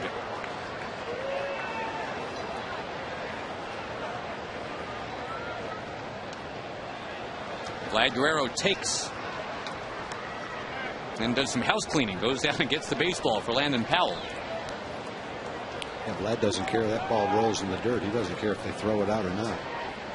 He's just going to look for something and try to hit it. If it sinks, that's the way it goes.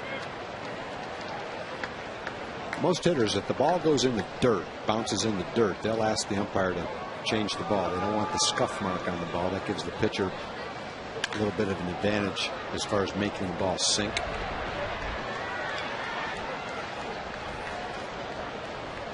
Yeah, Vlad doesn't seem to care. Just something round, and he's fine.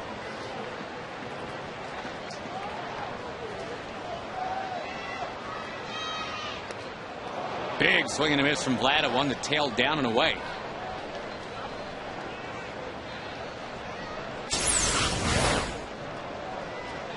That was the bluest of the blue squares that we just showed you. I guess where you could pitch Vlad. He reaches out, sends that one back near Cahill anyway. He's got it.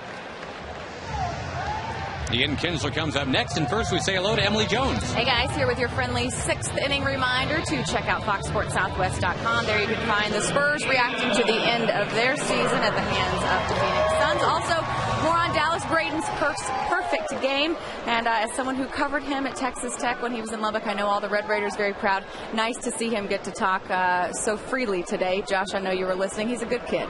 Really good kid. He is fascinating. You're right, Emily. I mean, he's a guy that absolutely speaks his mind and kind of enjoyably unpolished. You know, it's like the exact opposite of Alex Rodriguez, a guy that he's been kind of verbally at war with. You know, A-Rod, and it's just kind of his polished, coached, you know, I mean, he says things beautifully. He says things politically correctly, does Alex Rodriguez. He could run for office someday, probably, if he wanted to. Dallas Braden probably will not run for office, except maybe in Stockton, where he's from. They love him. And it's awesome. David Murphy about to bat, and Murphy, remember, homered last time against Cahill. Cahill will get a no decision in this one. His manager is out to give him the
David Murphy about to bat, and already tonight, David Murphy has made his presence known. The Verizon wireless call to the bullpen shows you Jerry Blevins, former Cubs prospect, making a name for himself now with the Oakland A's.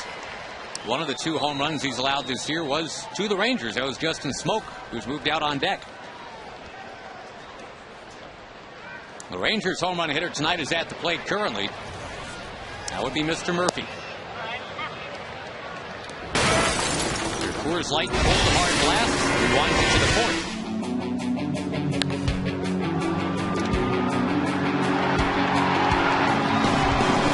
Now back live, David takes a strike on the outside corner, 1-1. Blevins has been tough on left-hand hitters. They're only hitting 150, 3 for 20 against him this year.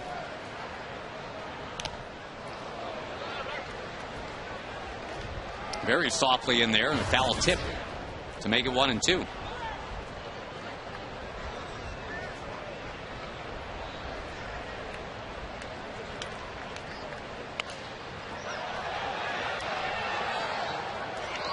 Eric Chavez will be leading off in the 7th for the A's. He's the reason this game is tied at a 2-run homer in the 5th that barely got out in center.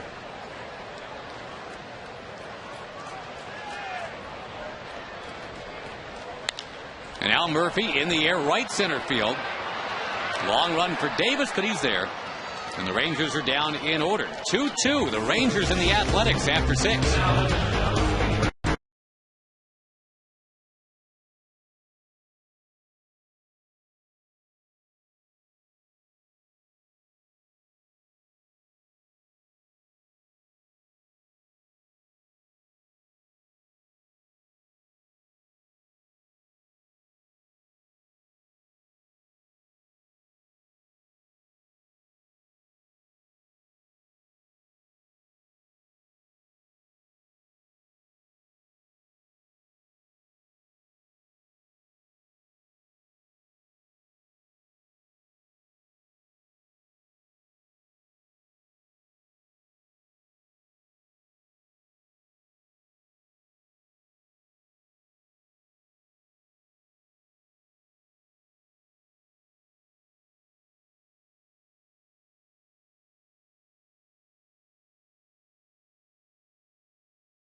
the border.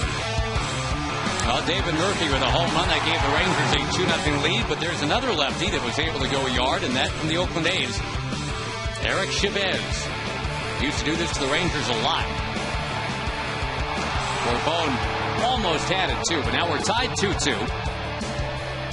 And Colby Lewis about to throw his 80th pitch of the night. He's thrown at least 103 in every game so far.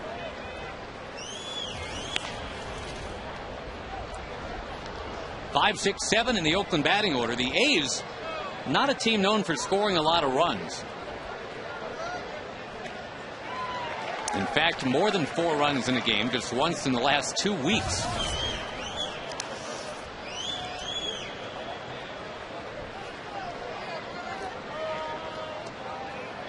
On appeal.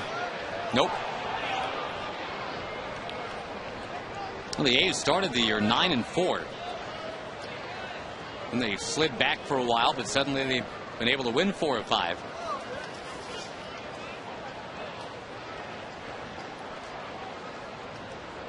One game behind the Rangers. Line shot, base hit the other way for Chavez to get the A's going. He had been 1 for 16 against Colby lifetime. Now he's 2 for his last 2. Pretty nice job of hitting, kind of like the base hit that Sweeney had. Sweeney hit a breaking ball, reached out and lined it in left. This pitch looks like it's outside. It's a fastball tailing away, and it definitely is outside. And he didn't just loop it into left field. He hit that ball pretty hard.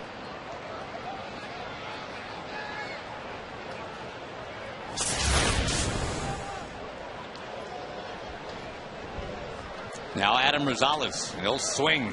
Fire one back to the net.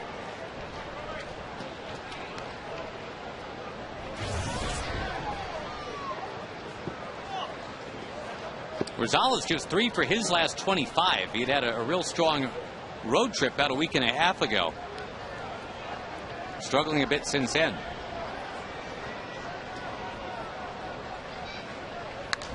And a high pop up into the wind. Justin Smoke with the call and the catch.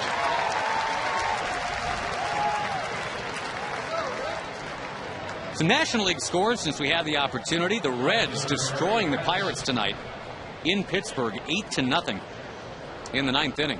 Well, the Pirates have had some rough home games this year. And the Reds could go to 18-15. Kind of an under-the-radar team. And the other under-the-radar team is Washington. They keep winning. They're up 6-2 on the Mets tonight. They had a 2-game lead for second over the Mets. They'll be 5 games over. Adam Dunn's got a home run tonight. Yeah, the Nationals with a win tonight would have a better record than the Rangers.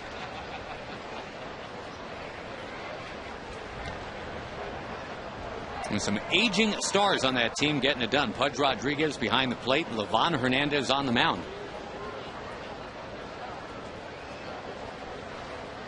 And Steven Strasburg, the pitching phenom, on the way at some point.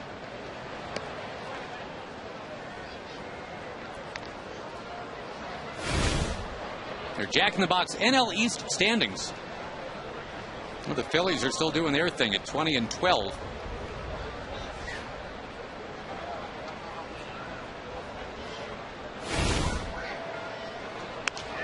Up too high to Patterson, 2-0.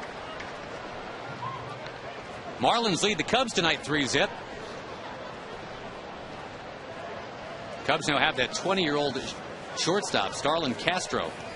Had a great debut with a 6 RBI performance, and then in his first home game yesterday made 3 errors.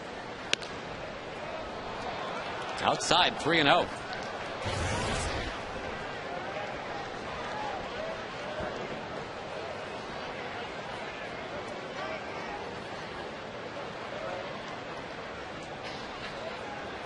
Action in the Ranger bullpen for the second time tonight. As Lewis pours in a strike to Patterson. If you look as they turn the lineup over, Barton, a left-hand hitter, Sweeney, a left-hand hitter, Darren, a left-hand pitcher. Ready just in case those guys hit. Pennington is a switch hitter, doesn't matter. High fly ball back into the crowd from Patterson.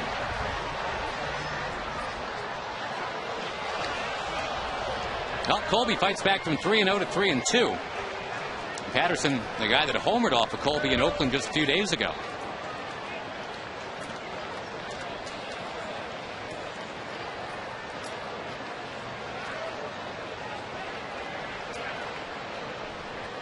Runner goes, and that one fouled off a trainer.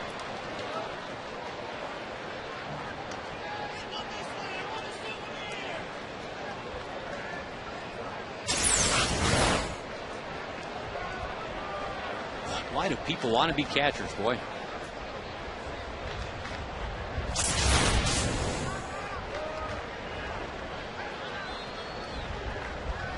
The catchers are actually protected as well as you possibly can now with all the new technology and equipment.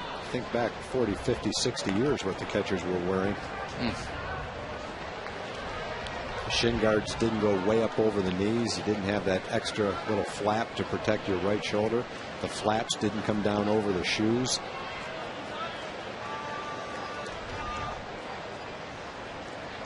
Again, the runner goes. That ball pegged in a right. Murphy is after it. He couldn't get it. Off his glove, and Chavez is going to score. Patterson wheels towards third. A tough break for Colby Lewis. It is now 3-2 A's. Well, that was a hard hit ball by Patterson. It looked like David got to the ball. It was just over his head. I don't know if he took an angle straight across and the ball went a little farther than he thought. Exactly what happened, but it was a really hard hit ball by Patterson. I don't know if maybe he also peeked in to see if he'd have a shot to double off the runner, assuming that he was going to make that catch. I think he just misjudged it. He came sideways to catch it, and the ball, well, actually, he was there to catch it, just didn't go in his glove. Went off the side of his glove. Went off the top of his glove. I think he took a little bit of a sharp angle to the ball, and then it went off the top of his glove. And it goes as a triple for Patterson. Well, he's only 6 for his last 39, but 5 of those 6 hits have gone for extra bases now. A home run against Colby, and now a triple. And the infield's going to have to come in for the Rangers after Mike Maddox visits Colby Lewis. Speedy runner at third, Landon Powell the hitter, 3-2 Oakland.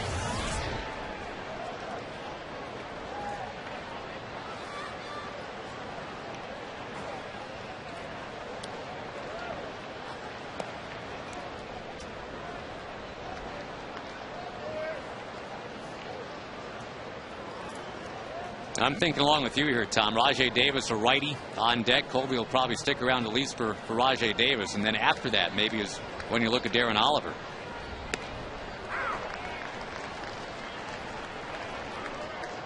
Rangers will definitely kick themselves for what didn't happen in the 5th inning. They had 2 on and nobody out in the top of the order coming up, and they didn't score.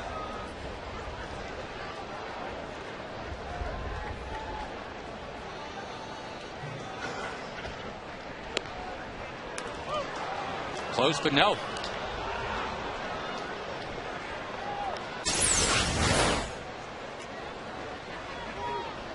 Slightly inside. Second pitch did catch the corner. That one was a little bit inside. With the infield in. That one's way outside.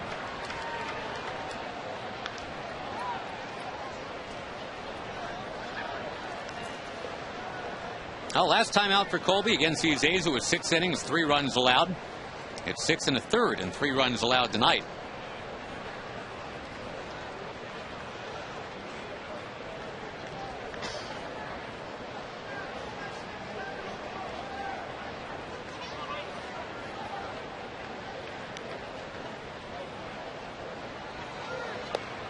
Check swing, and that's ball 4. They do have the double play in order. Although a speedy guy coming up to swing the bat in Rajay Davis. That's a tough call. You've got a fast runner at third and a fast runner at the plate. Very difficult to double him up. Although saw Juan Pierre get doubled up a couple of times, so it's not like you can't do it, but you have to have the right kind of a ball. Hard hit ball right at somebody.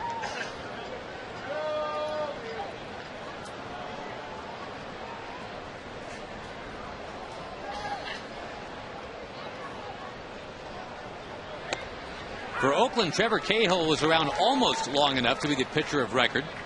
He did not get the last out of the 6th inning, though, so Jerry Blevins now is online for this win and not Cahill.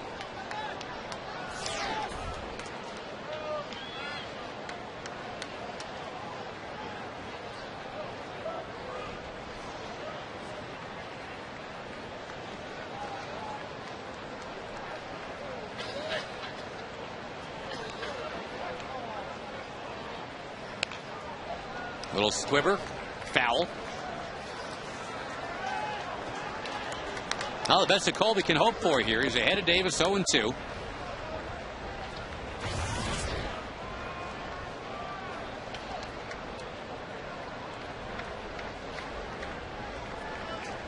Davis doesn't walk a lot, only 5 times all year. With his speed, he could be a leadoff guy, but not if he's only going to walk 5 times. Punches that one back to the net. You were talking earlier, Tom, Elvis Andrus, 22 walks, 22 strikeouts. For Davis, it's 5 in 22. Yeah, the other difference is Elvis is hitting 298. Davis is hitting 227, so he's got a double whammy. He doesn't walk, and he's not hitting either. Taken for a called third strike. I'm not sure what he was looking for, but you got to run on third. You got to make some contact, and I think Kobe fooled him. He must have been looking for something off speed. Looked like a pretty good pitch. Well, and even though Darren Oliver is ready, I think what Ron Washington is thinking here, if he stays with Colby, is that Colby's done a pretty decent job of handling Pennington over the last week.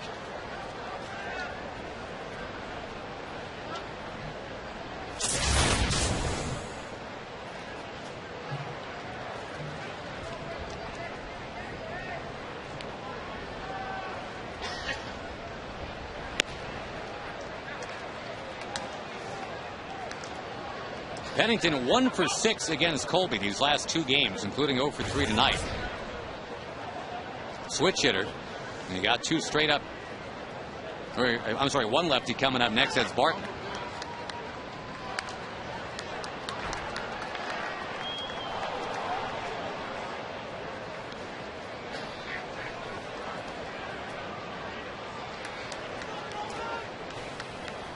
.103 pitches for Colby Lewis, and again, every game this year he's pitched at least that many.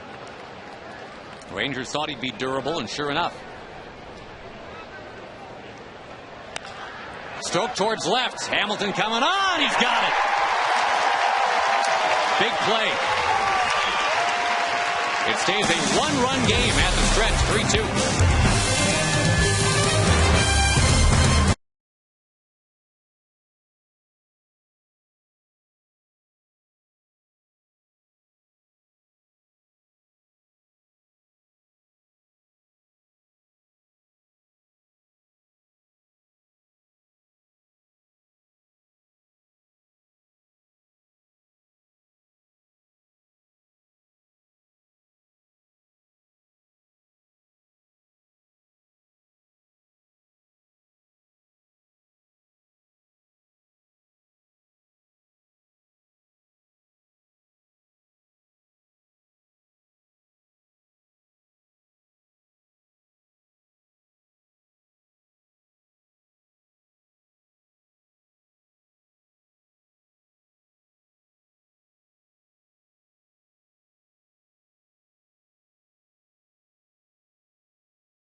again, and this time on a $1 hot dog night.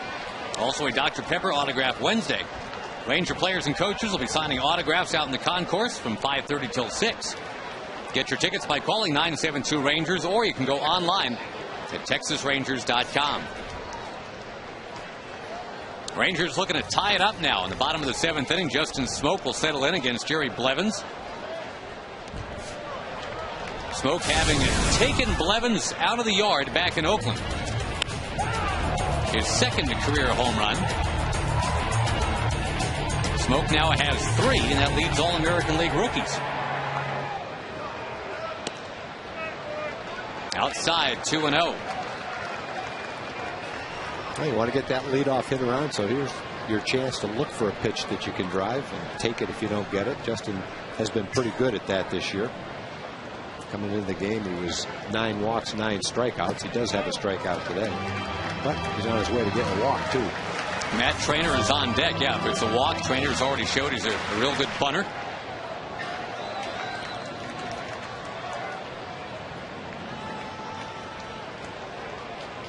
First things first, the 3-0. Taken outside. There's your walk.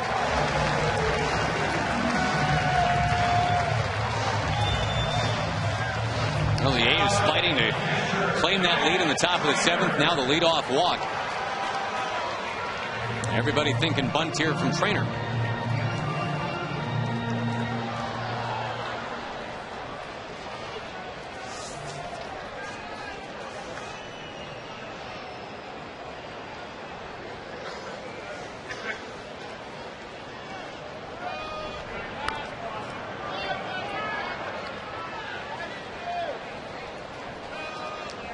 Matt started what looked like a rally in the 5th inning. His last time up, he shot a single in the left, broken 0 for 12. Bourbon dropped down a bunt single, but then the Rangers couldn't score. The bunt popped up, foul.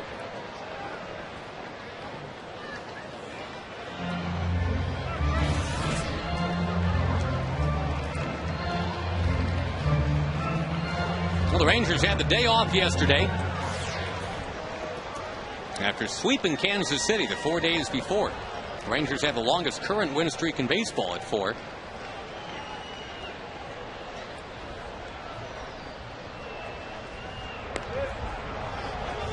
Taking on an Oakland team that did not do well its last time out on the road. They went 1-5 their last road trip. Playing in domes, though, in Toronto and Tampa Bay.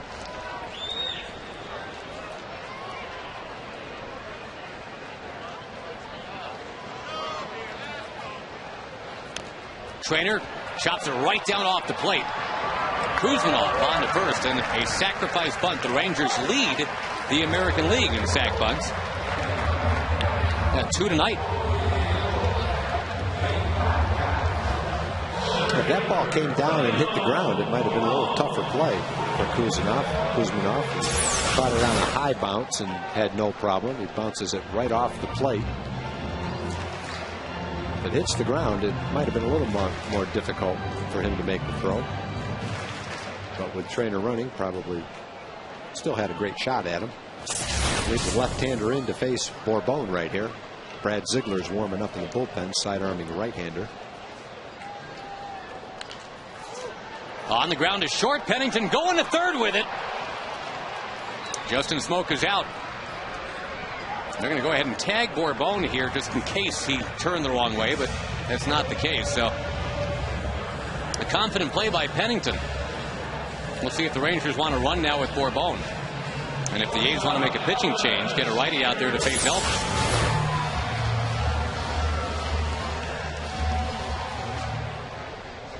Bourbon still struggling against lefties. Now 1 for 22.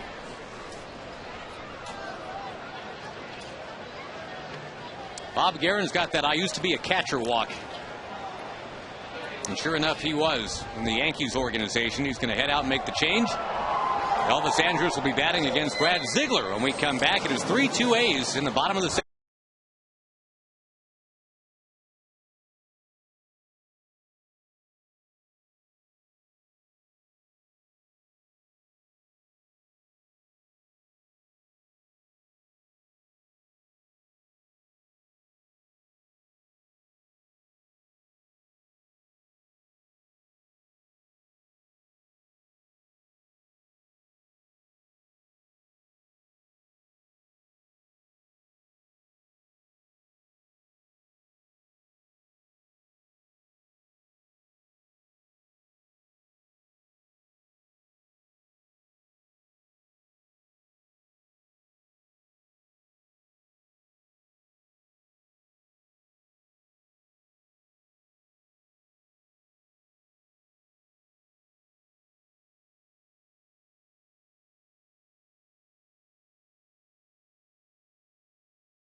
On second place, Oakland, but now the A's are up 3-2, and the Rangers trying to fight back in the bottom of the 7th. They'll have to do it against a very good drop-down right-hander, Brad Ziegler. He's only allowed 1 home run this year. His walk totals are a little higher than he's used to, 8 of those in 14-plus innings. But very tough against right-hand batters, and he's going to face one of them here, Elvis Andrus. You have to think if Bourbon can get a jump, he's going to be running right here. Oh, he'd love to. He hadn't even tried a steal in 18 games. That's 3 weeks. He is itching to run, no doubt.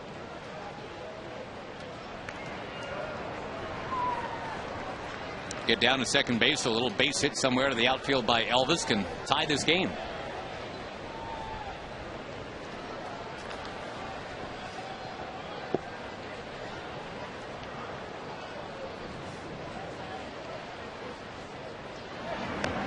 Drawing some more attention. That was closer. Yeah, he's got a quick move to first base, and that was a nice, accurate throw, and almost got him at first base. If a left-handed thrower might have been able to get the tag down to get him. Great camera shot right there. Shows you that his hand did get back in time. Close. Tim Cheetah, the first base umpire, says he is back. That was even closer.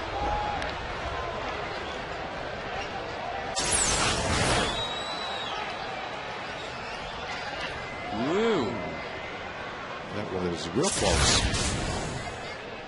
That was a break for your Texas Rangers. And you've definitely seen his best move, and it's a pretty good move for a right-hander. He gets it back over to first base quickly.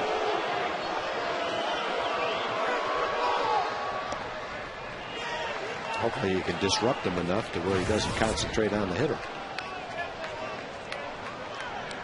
I wouldn't mind the triple to the alley, would you? No, I'd take that. Davis is playing deep in center field. Sweeney's playing not very deep in right field. There goes Bourbon. Landon Powell's throw is in time. They kept him close, and they got their man. 3-2 Oakland at the end of 7.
Ford is the best in Texas. And by Southwest Airlines. Go to southwest.com, grab your bag, it's on. Well, the Oakland A's have been outstanding this year in the one-run games, 5-1 as a matter of fact. And they're leading by a run tonight as we go to the 8th. And Darren Oliver, no stranger to these Oakland A's, pitching the last few years with the Angels. Angels and A's play 19 times a year. Rangers and A's will play 19 times this year. So a lot of green and gold for Darren to look at once again. And he's going to start with Derek Barton here in the 8th. Another close game between these two teams. Oakland's got the good pitching. They've been able to hold the Ranger hitters down pretty well. Oakland is not a strong offensive team. The Ranger pitchers have had pretty good success against them as well. Barton 4 out of 8 lifetime against Darren.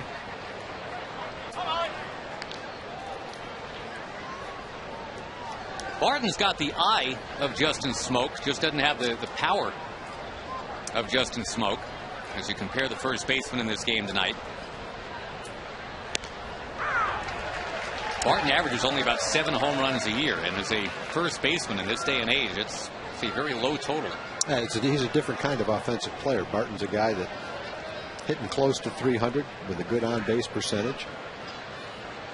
You know, maybe as time goes on, he develops the power. Going to take a seat right here. But if you can keep your on-base percentage over 40%, you can be a good second-place hitter. Traditionally, that's not a first baseman, but just depends the makeup of your other guys in the lineup. Rangers will take that call from Tim Timmons.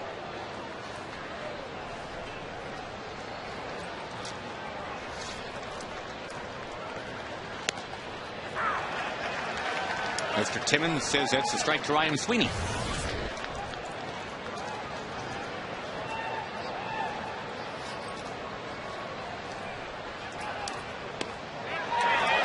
Two strikes from Oliver, the 39-year-old lefty. Energized tonight. He's got that titanium necklace braided around him. He should be energetic tonight. He's invincible. But mortal, 1-2. When are you breaking out the titanium? I've got one on right now. Not braided. No, not braided. I just wear it just in case it works. I don't have any idea if it does or not, but everybody else wears them. It's working for Darren Oliver. I had to go down and get my arm loosened up, see if it'll work for me. I'll face anyone in the stadium 62 years or older and see if I can get them out. Tagging his I'll take on titanium. all comers.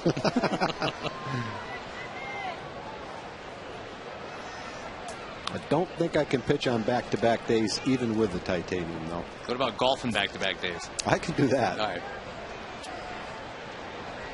Kuzmanov has to dance a little bit, 1-0. You had to have golfed on the off day yesterday, yeah? I did, but I wish I didn't. Too windy? Too windy, boy.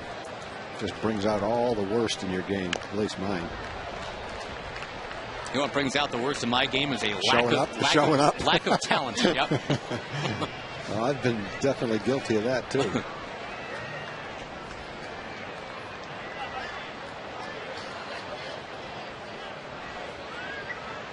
What's the old line? I play in the low 80s. Any hotter than that, I won't play. And then I play the back nine. The 1-1 from Oliver. On the ground to short, Elvis Andrews. Boy, Darren making it look easy again. And Elvis coming in to lead off for the Rangers. He was at the plate when Borbon was caught stealing in the 7th.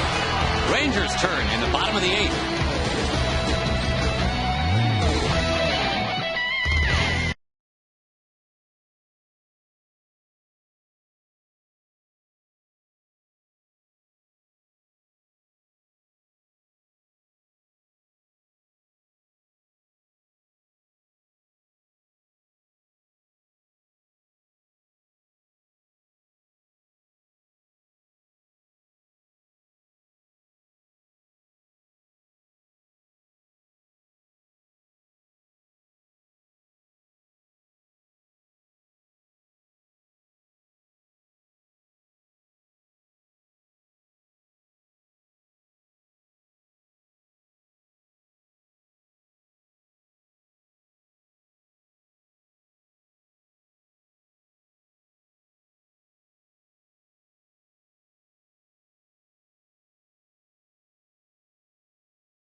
3 singles and a David Murphy home run. Those are the Ranger hits tonight. They trail 3-2. Elvis Andrus takes a strike from Brad Ziegler.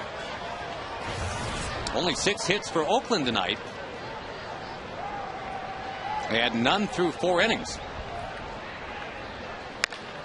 Chop ball second base. 1 up, 1 down.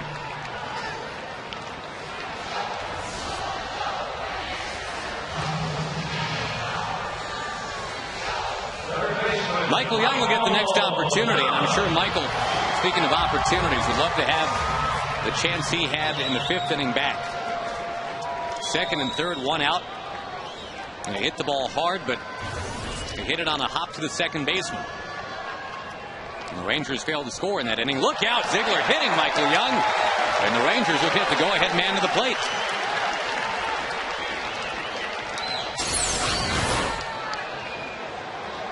Well, he threw him a slider, it looked like, that he started out a little too far inside and just never had a chance to break.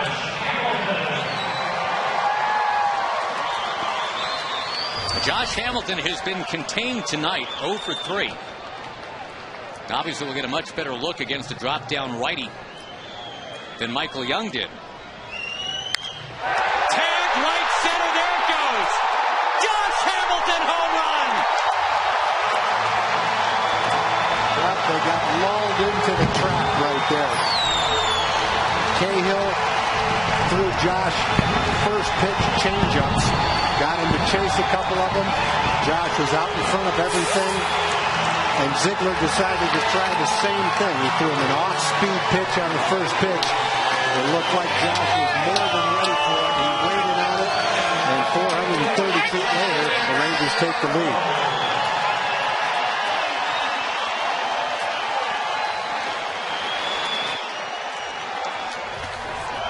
Vlad Guerrero trying to follow up. Josh Hamilton has hit some big 8th inning home runs on this homestand. Boy, that's not the location I think he was aiming for. 4-3 Rangers in the 8th. Well, that was quick. Hit by pitch, first pitch, home run.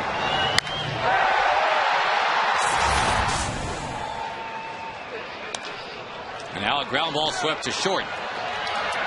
Pennington takes care of Guerrero. So a couple ground outs in the inning, but with that hit batsman, maybe unnerving Ziegler a little bit.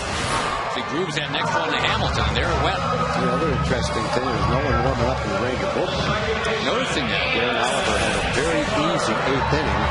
Chavez is a left-hand hitter. He's the leadoff hitter. Patterson is a left-hand hitter. He's the 3rd hitter in the lineup. And it looks like Ron Washington is going to give Neftali Feliz an extra day off. He pitched 3 out of the 4 games against Kansas City. And give Darren a chance to go out there and try to finish it off. Oliver only 12 pitches so far, and there are 2 lefties scheduled to come up anyway, of the 3 in the 9th inning. Darren's already got a save this year.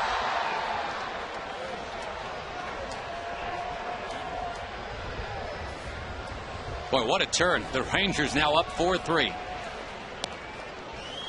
This is a lot like the game against Kansas City when Soria was in there. This is not their closer, but Ziegler has closed games before.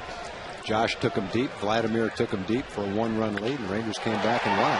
Kinsler pumps one to left field. Over the head of Patterson. A double for Ian. Well, Patterson's got great speed. It looked for a minute like he might be able to run that one down, but I think the ball was hit a little farther than he thought it was. He never could catch up with it.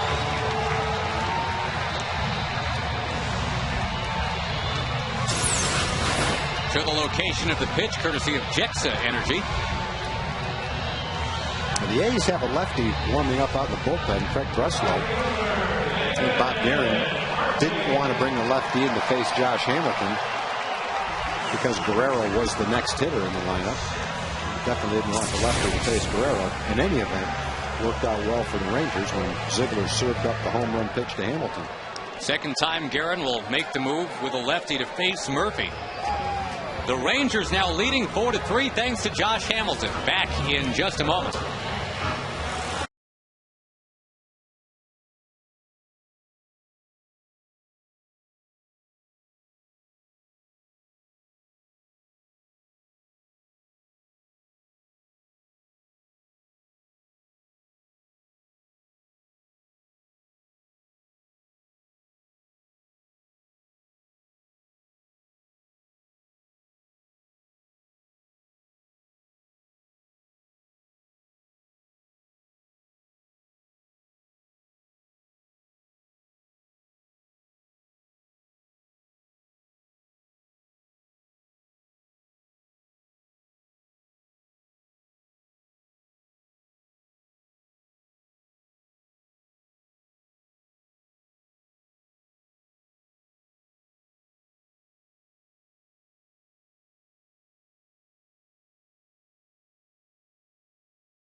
making a difference in this game. Boy, he loved the location of that one, didn't he?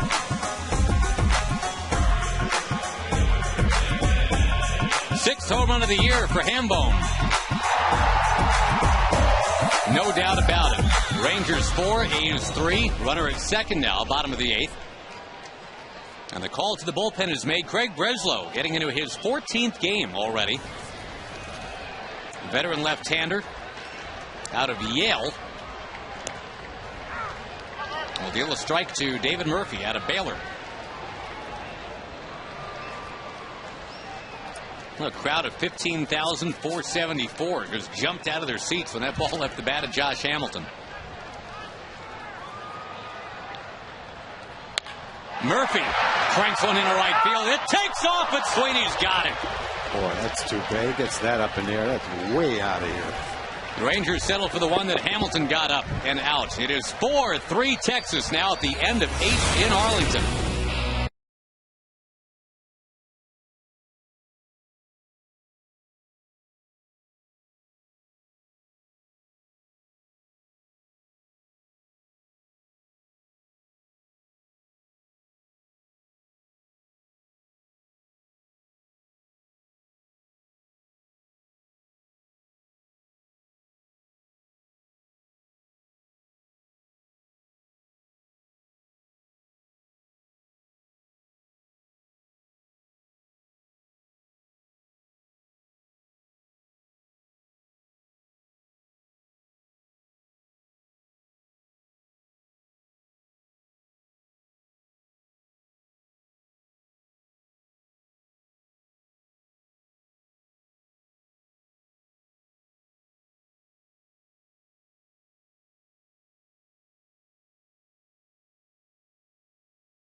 Underway in the 9th, a ball and no strikes to Eric Chavez, who's already got a home run in this game. Darren Oliver stays out there and pours in a strike. The Rangers have just now gotten the bullpen going behind Darren Oliver. Oliver actually on line for a win in this one, even though technically right now he's trying to save his own win. Got a win and a save, technically. Not in the stat line, but he was in there when the Rangers took the lead. Now he's got to protect a one-run lead. Against a good hitter who's already got a home run and a single tonight. Veteran to veteran. Out of play she goes. The Josh Hamilton two-run homer has the Rangers back on top. And a chance to open up a 2-game lead on the A's in the West tonight.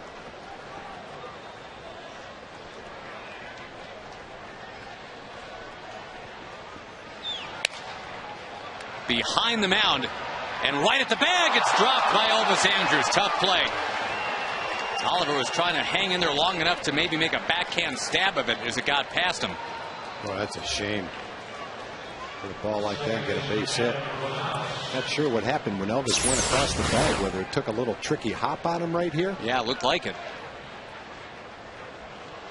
Look how the ball came back to his right on him a little bit, and he was a little bit off balance. Oh, there's what happened. It hit the lip of the grass in the dirt and took that little tricky hop away from him. We're going to score that one an error. Yeah, I think if you go back and look at it and see it hit the grass and the dirt, you'll see the hop that it took to our left, his right. He was in position to field that ball, and then he tweaked his knee, it looked like, when he had to make a reaction to come back after the ball took the funny hop. You see right here, it hits right on the lip and comes straight down. Instead of the hop to his left, it takes no hop to his right. Get a pinch runner for Chavez now, too. Looks like Gabe Gross coming in the game. A 3-hit night for Chavez. So it might be a hit. Right now, it's an error. The batter is Adam Rosales, who's 0 for 3 tonight. Got a lefty on deck in Eric Patterson. I'm sure that's why Oliver is still out there. Might see Nefi Feliz in this game after all.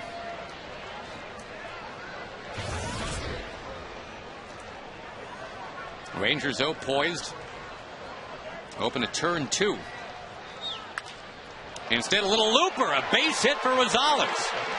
And taking the turn, going to third, and making it fairly easily is Gabe Gross. Back to first! Got him there! What a break!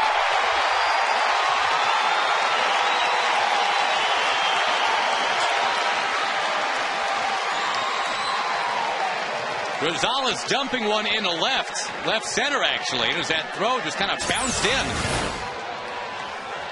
Yeah, Josh is going to try to throw him out here, but he hangs on to the ball just a little too long. Fortunately, heads-up play by Elvis. Boy. To get the cutoff throw and turn and fire to first to get an out. And he's still in a precarious situation right here because you got a man on third and only one out. Jake Fox is going to be announced as a pinch hitter, and that'll mean Ron Washington gets to go on out there and call for his closer after all. Great throw by Elvis. Right there. You got the tying man at third, and here obviously is where you want a strikeout. Not a fly out, not even a ground out. You want the strikeout.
Managers think right now. Ron Washington wants a strikeout pitcher in there, and Bob Guerin thinks Fox against Feliz is a better matchup than Patterson against Darren Oliver. He knew that Feliz would come into the game if he brought Fox up to the plate, and so based on the two matchups, this is the matchup that Guerin wants. We'll see how it works out. The infield will come in for the Rangers. And Fox, like Patterson, a former Chicago Cubs prospect, this is a guy simply built to hit for power. Gabe Gross is at pinch runner at third. A 4-3 game, the infield in for Texas. Strike one. And it can't be easy to just roll in there off the bench after an off day yesterday, and Fox wasn't playing Sunday. First thing he does in more than 48 hours is try to hit Neftali Feliz.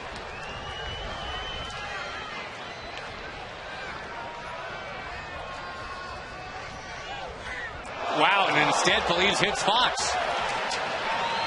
No, that was not what he wanted to do, obviously. That was a guy he wanted to try to strike out. Now the switch hitting catcher Landon Powell will get his chance. First and third. And Powell is the guy that you can double up.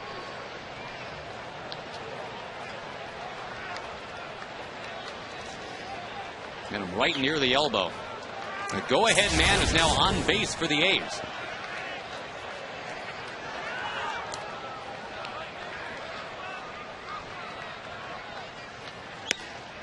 Strike one, a dart.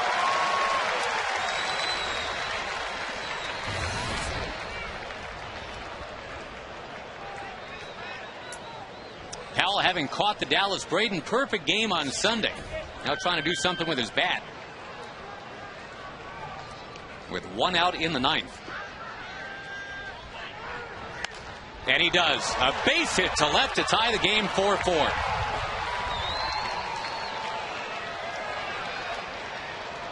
Boy, and the inning started so innocently with that little grounder that got barely past the mound from Chavez. It was ruled an error on Elvis Andrus. Yeah, it was an unfortunate ball because it hit the lip of the grass in the dirt. Boy, he just went up and got that. That's not even a strike.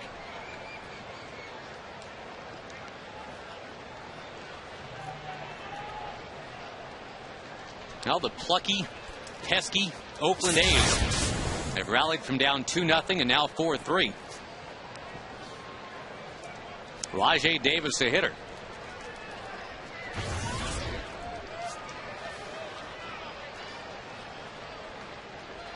Young in even with the bag at third.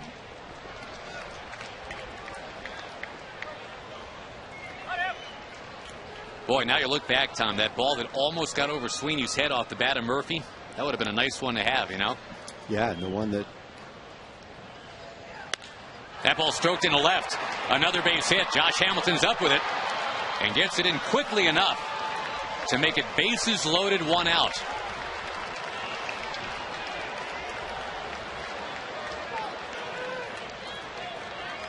Top of the order coming now, Cliff Pennington, who was showing that susceptibility to the high fastball.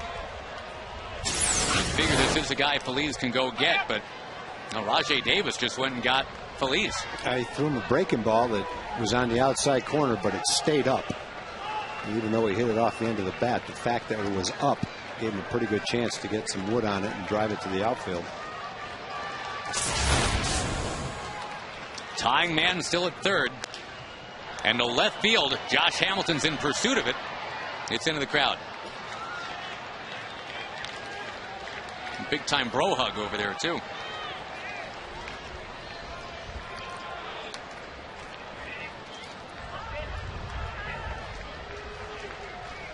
Pennington has not hit into a double play this year, playing in his 33rd game. And he's going to come through with a base hit to right. He hit it on the ground, but the Rangers cannot turn it into anything. It is 5-4 Athletics. Well, Feliz is trying to mix in his other pitches, but he hung the slider to Davis, and then he threw a belt-high changeup, it looked like, to Pennington, who just ripped it into right field. We talked earlier about watching Pennington just kind of flail away at fastballs last week in Oakland, those high fastballs. He was out in front of it, hit it off the end of the bat, but again, it's high where you can get the bat on it. Now the A's will get their stellar closer going to work in their bullpen, Mr. Andrew Bailey.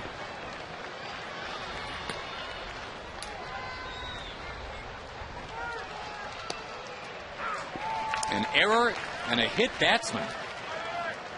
And a bunch of singles here in the ninth.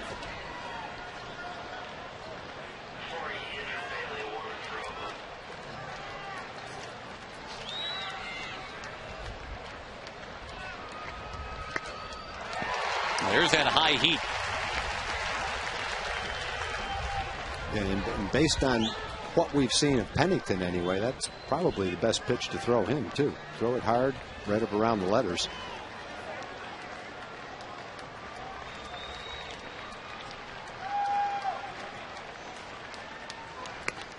That one's too high. And as you start to look ahead to the bottom of the ninth, it's the bottom third of the Rangers' order due up. Justin Smoke to get it kick-started, hopefully. Matt Traynor after that, and then Bourbon.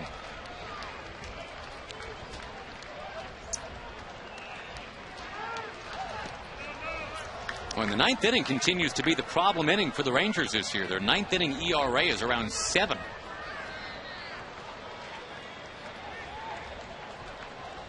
Frankie Francisco lost that hold on the closer's gig because of that. And Feliz has now had a couple of ninth innings blow up on him. One against the Tigers and this one here against the A's.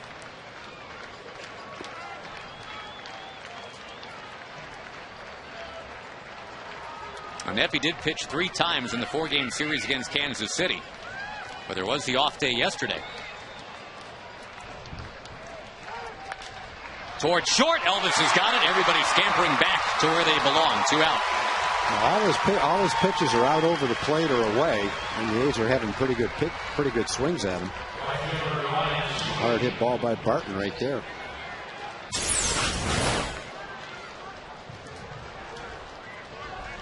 Nice job of hitting right there. Fastball down and away. He goes right after it, drives it that way.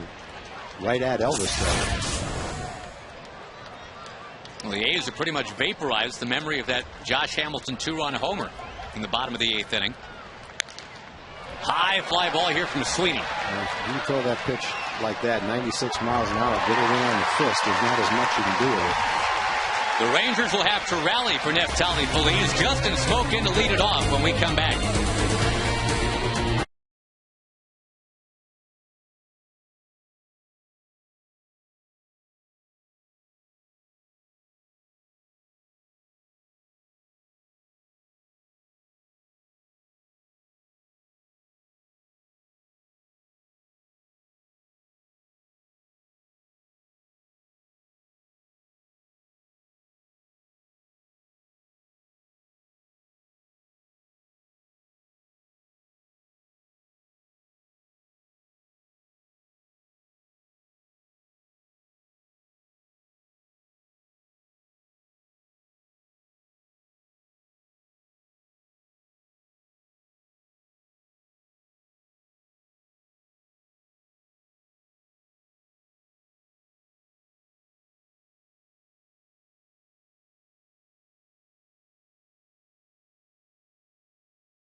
A's have now gone ahead of the Rangers 5-4 as we head to the bottom of the ninth, and this becomes Andrew Bailey territory.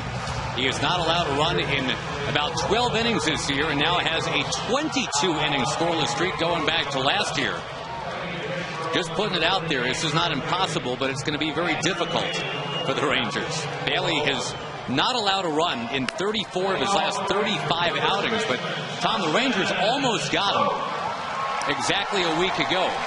They were down a run in the ninth. Matt Traynor singled. Craig Gentry pinch ran and stole a base. That's the one where Bourbon did not bunt, instead flied to left, and the Rangers kind of fizzled from there. Now, and you look at that stat and you say maybe the A's are due. mentioned earlier how good they've been in one-run games. They're looking to go to 6-1, best in baseball. But here's the on-base percentage machine, Justin Smoke. Even though he's hitting only 190, the OBP well into the 300s.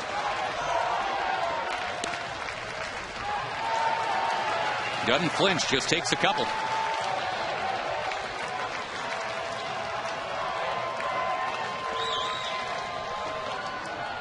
Three and oh. Rangers benefited from a leadoff walk in the 7th and couldn't score. The A's got the leadoff man on with an error in the top of the 9th, and they scored twice.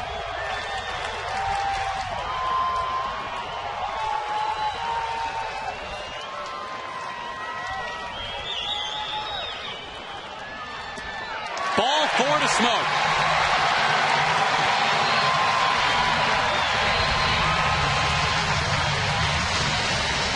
Gentry is going to pinch run once again. This time for Justin Smoke. We'll see if everything repeats from a week ago. We'll see if Gentry is off and running. Bob Guerin's on his way to the mound to have a chat about what might happen here. The steal, the bunt, both. If I'm Guerin, I'm going to be talking about the possibility of the steal, since that's what happened in Oakland. And make sure that Bailey keeps him close to first base. A definite bunt situation, but you'd like to see it a bunt situation with Gentry having stole second and bunted to third base. Trainer's already got a sac bunt tonight. That was in the 7th. That's 2 straight games where the Rangers have faced Bailey and gotten the leadoff man on. That, in and of itself, is tough to do.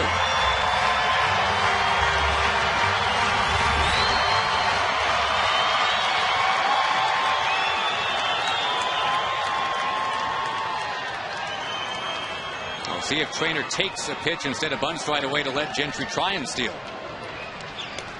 He spun out of there instead, 1-0. How did that miss him? Not that you ever root for a guy to get hit by a pitch, but boy, that wouldn't have been the worst thing in the world. 2 on, nobody out. Good spot for one to graze your uniform right there. Had to come within an inch of him. Meantime, Bailey has yet to throw a strike. Gentry not going. The bunt is foul. Closers obviously like to stay sharp. It's been 3 days for Bailey since he's pitched.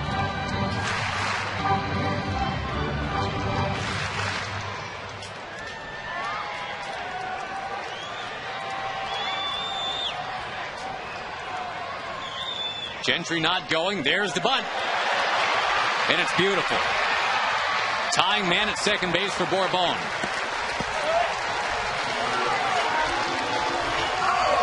And a little different for Julio this time. This is not a bunting situation as it was against Bailey a week ago. Bourbon swung away at a pitch that was a little bit outside in that at bat. And lofted a harmless fly ball to left. And I think what will be interesting here is to see if Julio, if there is something outside, has the patience to take it. Well, the third baseman and the first baseman are playing in. They're not going to let him beat out a bunt. Swings at the first one and it's foul. A good swing at it, though. That wouldn't have been a pop up to left if he hit it.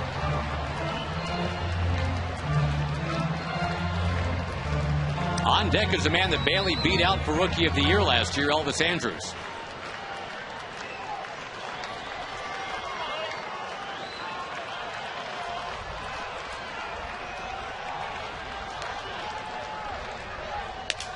Shattered bat, and the play is to first. It'll be a showdown between the top 2 finishers in last year's Rookie of the Year balloting for the ballgame.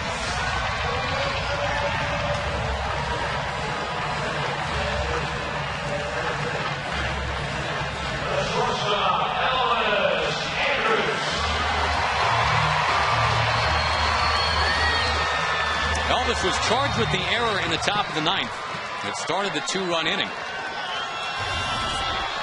He has never had a hit against Bailey.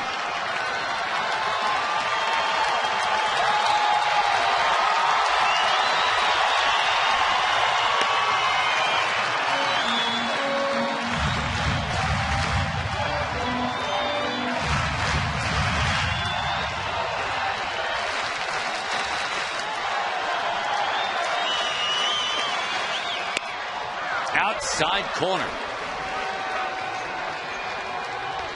Elvis has one of the best batting averages in the majors, by the way, with runners in scoring position. Tying man at third here.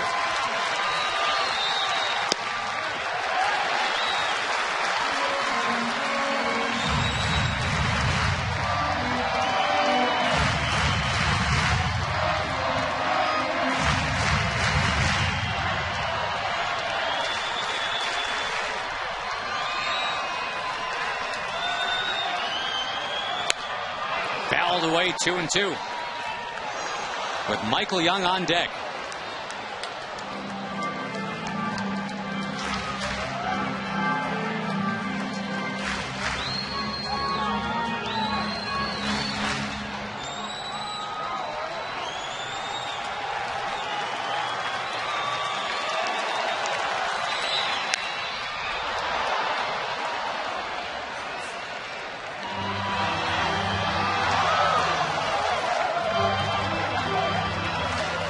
Rangers have been out hit 10-6, but trailing only 5-4. Rangers trying to take a 2-game lead on Oakland in the West, but if they don't, it's tied up.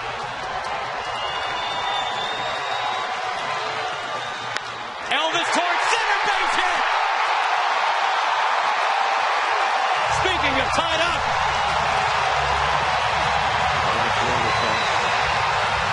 Didn't swing at anything tempting. Fouled off a couple of pitches, challenged him with a fastball, and ripped it right back up the middle. The first run in 23 innings allowed by Andrew Bailey. Middle of the plate and up, and what a beautiful swing. Not to pop that ball up, just to drive it up the middle. The A's first blown save all year. Michael Young, towering fly ball to right. The Rangers and the A's will play extra innings in Arlington. Elvis Andrus, who had never had a hit against Bailey, came through when it mattered the most.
Link's Beef Jerky.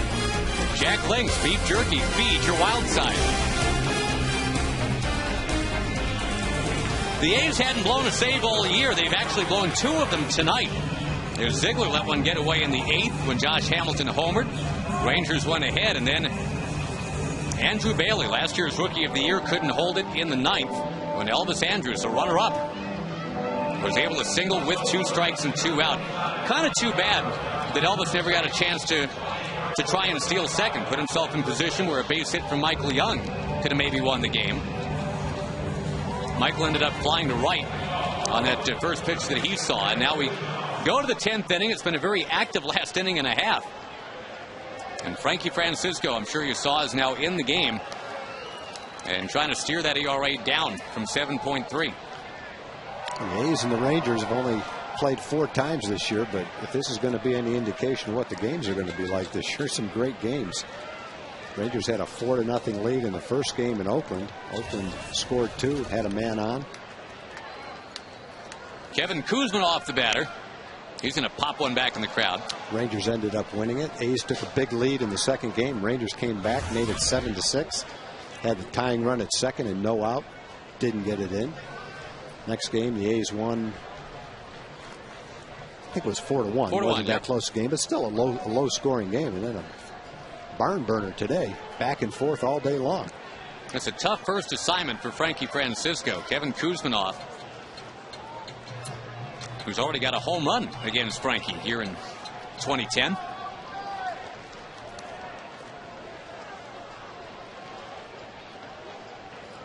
Gabe Gross on deck will be batting for the first time. He came out as a pinch runner.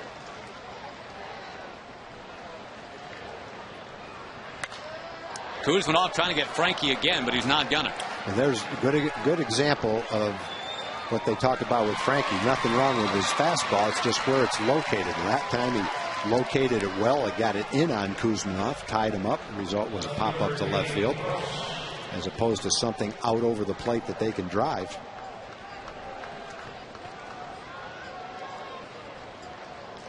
Well, the Rangers in the bottom of the 10th going to have some home run hitters up. And the Oakland bullpen has been kind of run through tonight. They got Michael Wirtz up right now. Looks like he'll pitch. Not sure what they would do if they took the lead, whether they would stick with Bailey or bring in Wirtz, but he's warming up right now. One other change, by the way, defensively tagged for the Rangers. Ryan Garco had to come in and play first base. Justin Smoke had been lifted for the pinch runner Gentry.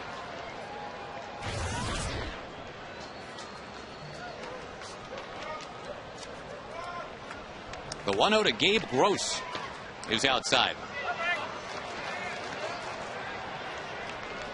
Gross, a former Auburn quarterback.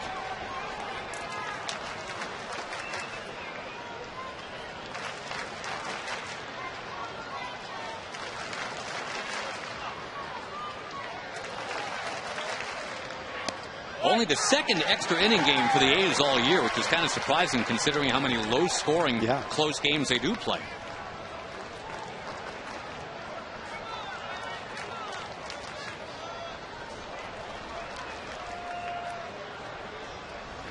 A lot of room in right center field here for Gross. And Bourbon shaded over towards left.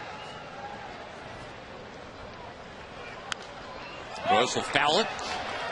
2 balls, 2 strikes. Boy, what a victory for Elvis Andrus to get this game tied after he had been charged with the error in the top of the 9th that allowed the A's to get 2 runs. Yeah, that's a tough error. I don't know if that'll get reversed or not, but I think if they really look at it, Elvis probably doesn't even know what happened to that ball. The way he was going after it, he can't tell where the ball hit. He just knows it took a bad hop. Kinsler can't get this one. Gabe Gross a base hit. And from that number 5 spot in the order tonight, the A's have been on base 4 times.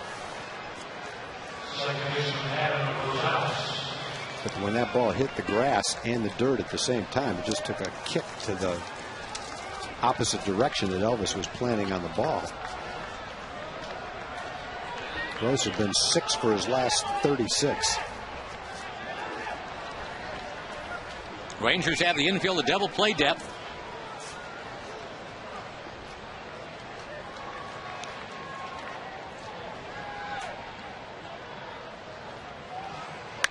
Shot into center, a base hit. Bourbon up with it quickly. They've got Donaldson in the on-deck circle, the rookie catcher. And a fastball that got a lot of the plate. Went back at Frankie harder than it went in. Now this is the pitcher's spot in the lineup right now, because they put Gross in to in the DH's spot. Right. So Fox was the pinch hitter.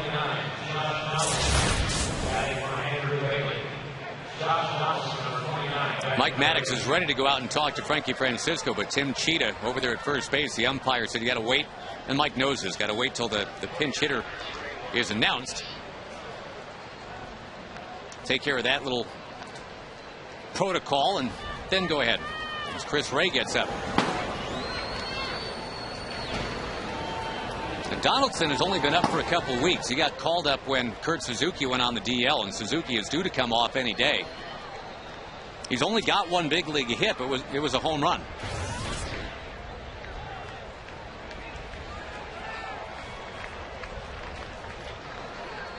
Well, all these A's look so young, huh? And Donaldson, no exception.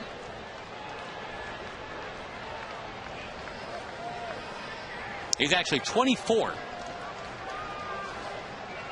Came over from the Cubs as part of that Rich Harden deal.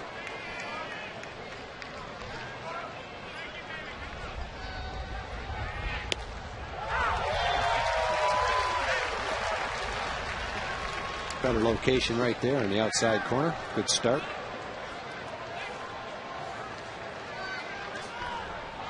Donaldson's 1 for 14 with 7 strikeouts.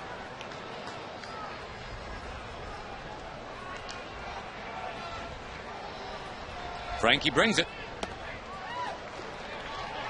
A good life on it, 94 miles an hour, but it's low.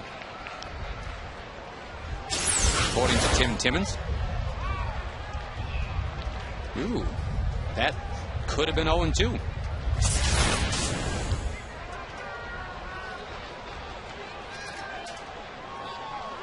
Trainer's going to head out there, and Ian Kinsler's going to go out and talk to Frankie as well.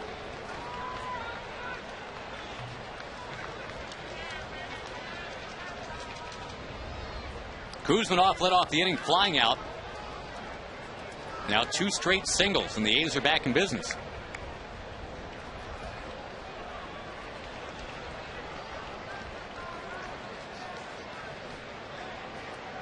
Rangers have really had some issues beating this Oakland team going back to last year. They've lost 11 out of 15 against them.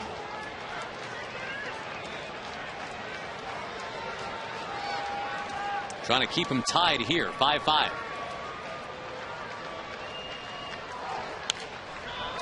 One after him, and it's now 1-2.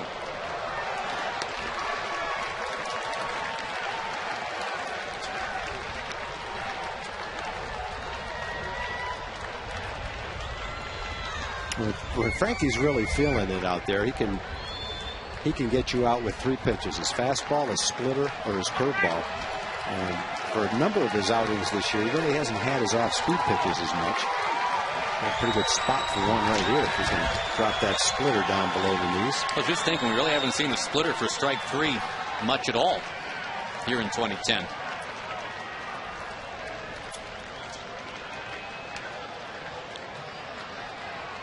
Two on, 1 out. High fly ball. And this swirling wind, no big deal for Elvis Andrus. Yeah, the infield fly rule in effect, even though the ball ended up back on the outfield grass. And that was a splitter, but it was actually a pretty good one to hit. Donaldson had a good swing at it, just got underneath it, but big out for Frankie. One more to go right here. Got to get Landon Powell. Powell had a huge hit back in the 9th inning to drive in a run.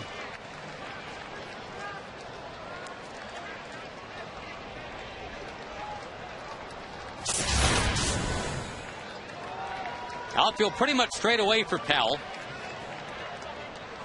Yeah, he's the guy that tied that game with a base hit to left. Well, even though the A's scored 2 in the 9th, they had the bases loaded in 1 out when Barton lined out and Sweeney popped up. They had an opportunity to add to their lead, couldn't do it. That allowed the base hit by Elvis to tie the game. Frankie trying to keep it right there. This is not something we're used to seeing with Frankie, this deliberate of attack here. Trainer's been out there 3 times already.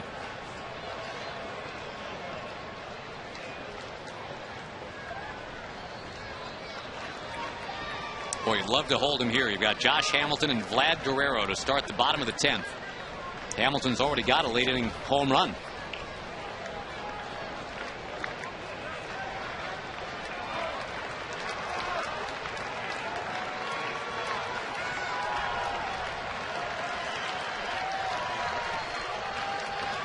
Goodness. You can see the whole plate umpire, Tim Timmons, clapping his hands saying, guys, let's go. A 4th trip. And even the Ranger fans aren't liking this. They're just confused on the signs. They got a man on second base, and Frankie just wants to make sure he doesn't throw a fastball when Matt's looking for a curveball.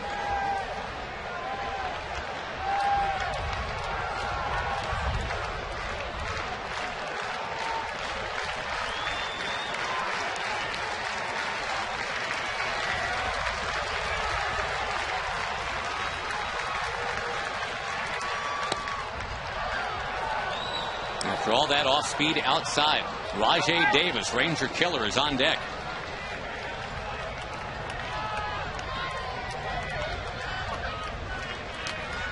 It's a tough one. It's one of those where you got to be good, but not too good with a 2-0 pitch.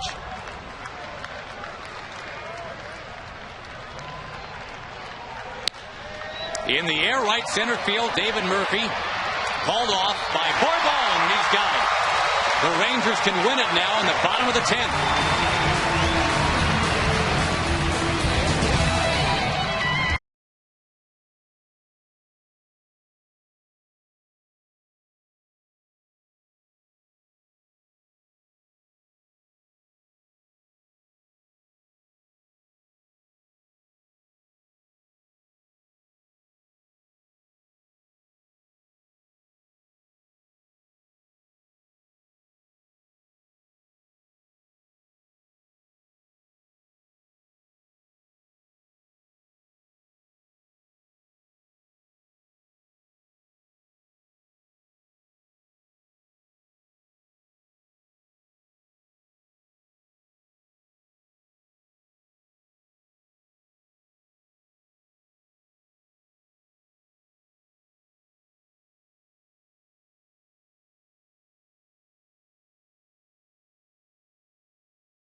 For just joining us, Josh Hamilton ripped one, gave the Rangers a 4-3 lead, but it did not hold. This ball getting past Aaron Oliver. There's a pitch hitting Jake Fox. Neftali Feliz hit kind of hard, giving up 2 in the top of the 9th. It was 5-4 Oakland, and then the Rangers down to their last strike. Elvis Andrus beats Andrew Bailey. And here we are, tied 5-5. Bottom of the 10th, and Josh Hamilton set to bat, but not against Bailey. It'll be Michael Wirtz, a guy who keeps the ball down. Gave up only 6 home runs all last year in about 80 innings.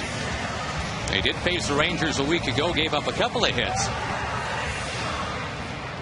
He's got to deal with Josh Hamilton right away. Yeah, Wirtz was the guy that threw that breaking ball to Vladimir Guerrero, who lined it into left field for a base hit to get the Rangers a run closer. Hung it up there, and Vlad got on top of it. That's what Wirtz does. He keeps the ball down. Hamilton, who jacked a home run earlier, is going to bounce out here and give Vlad Guerrero the chance to be the walk-off hero.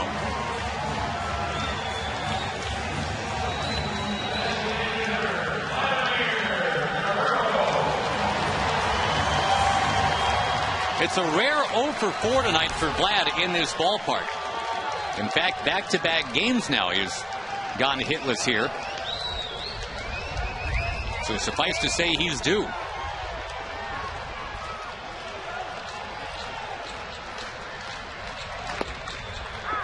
The rare take of that first one that's actually a strike. Generally, that first pitch will be about 6 inches outside. That time he threw it for a strike. Now Vladdy down 0-2. Has not hit the ball out of the infield yet tonight. Rare indeed.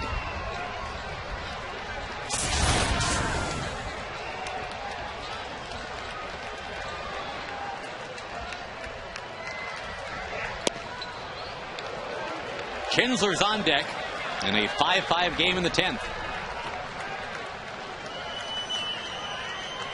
You hit a blooper to center or right, good chance it'll fall in because they're very deep, trying to make sure no one hits a double. Scorched. Kuzmanov is up with it. Wide throw, and Guerrero trying to dance around the tag, but he can't. Great play by a guy who made only 3 errors all last year in San Diego, Kuzmanov.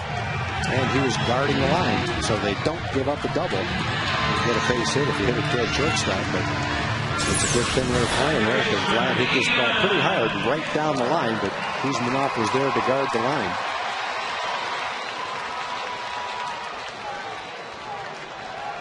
And the tag of Vlad going by. Kinsler comes up.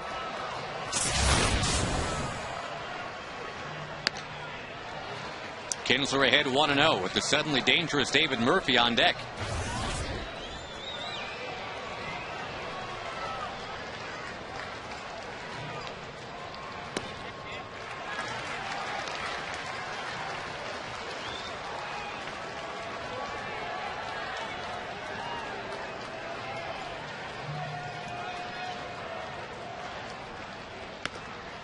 Taking, it's 2-1.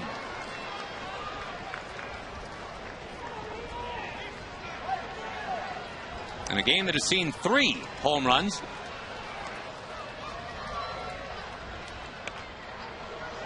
Kinsler squibs it. It is now 2-2. The Ranger homers from Hamilton and Murphy. Oakland's got one from Eric Chavez, his first in 2 years.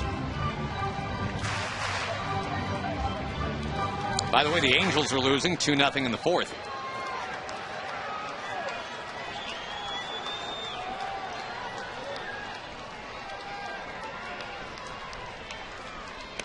Inside to Kinsler. And with Murphy on deck, this time there's no lefty getting set to face him.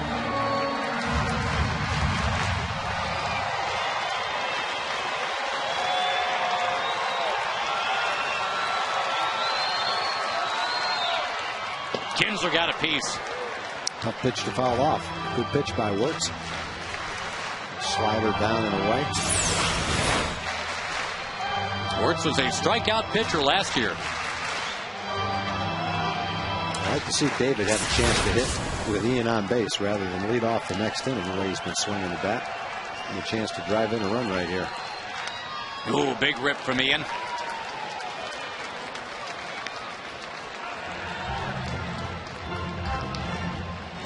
Last 2 have not been fastballs. We'll see if Wirtz stays away from the heat.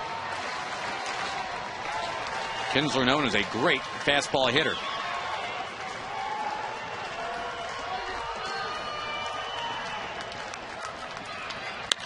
Kinsler sucks it in the air to left center. It carries. Not deep enough. We go to the 11th. Rangers 5 and the A's 5 on Fox Sports South.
By Jack Link's Beef Jerky.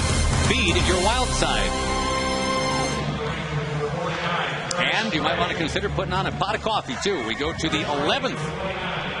Playing later into the evening, the Rangers make another pitching change. Chris Ray will become the 5th Ranger pitcher tonight after Colby Lewis went the first 7. Wow, the Rangers, off the bat of Ian Kinsler, it didn't look bad. The ball carried, but just kind of died on the warning track. And now the A's will have their chance in the top of the 11th. It looked like a game where the Rangers might be able to rest their bullpen pretty well. Darren had a great chance to get through the 9th inning. That ball took a bad hop, the first hitter of the inning. And as it is, it goes into extra innings, and you got to go through the whole bullpen now.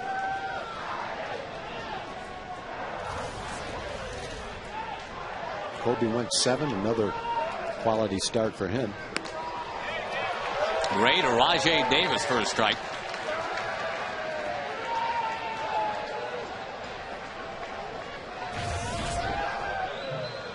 We talked earlier about Davis being a tough guy to walk.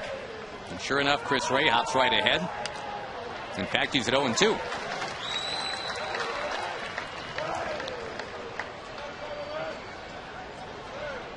Neftali Feliz had a chance to save it, but could not. The A's scratched and clawed and got 2 in the top of the 9th to take a 5-4 lead. Rangers tied it in the bottom of the 9th. Well, they got to Andrew Bailey. First run he's allowed all year.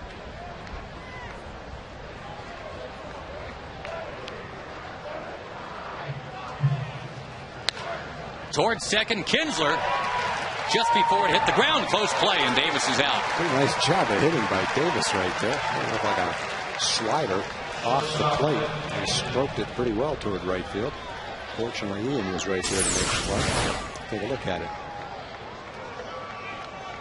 A's have hit a number of balls just like that. A couple of left-hand hitters. Sweeney's done that. Chavez has done it. Davis now. Stroking the outside pitch the other way. Landon Powell drove in a run doing it. Yep.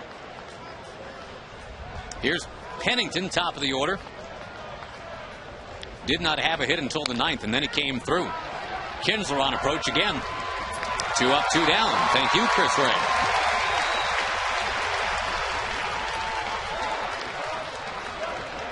On the out-of-town scoreboard, Mariners over the Orioles 5-1 tonight. And Cliff Lee gets his first win as a Mariner. David Hernandez drops to 0-5 for Baltimore. Opponents were only hitting 149 against Chris coming into the game. Continues to get better and better. Arm strength's getting better. Command's getting better. Really settling into a late inning role for the Rangers. Good fastball at 95 right there. So he didn't quite have when he came back maybe a little bit too soon to the Orioles last year. His ERA just took a pounding early. Then he got his strength back and everything was fine.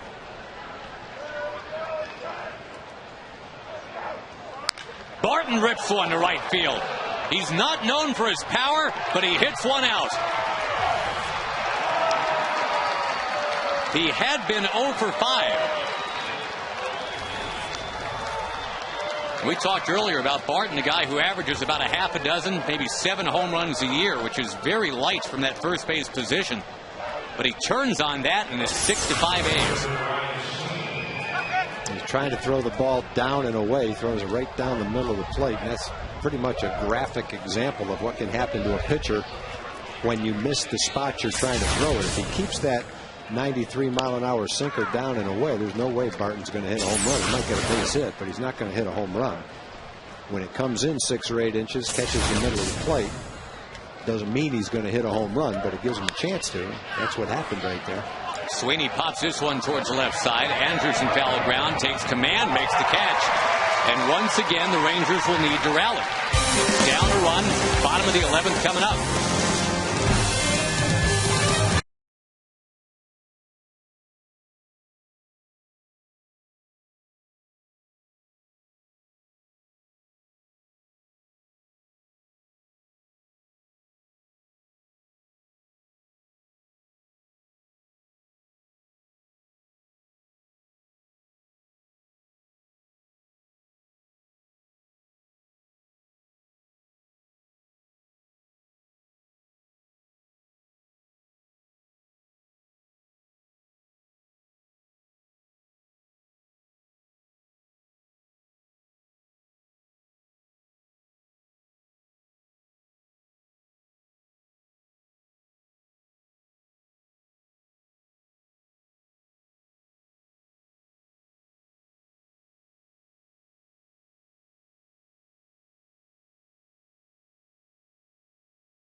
The Rangers, having rallied from down 4-3 and 5-4, need to put 6-5 on the tote board now, too.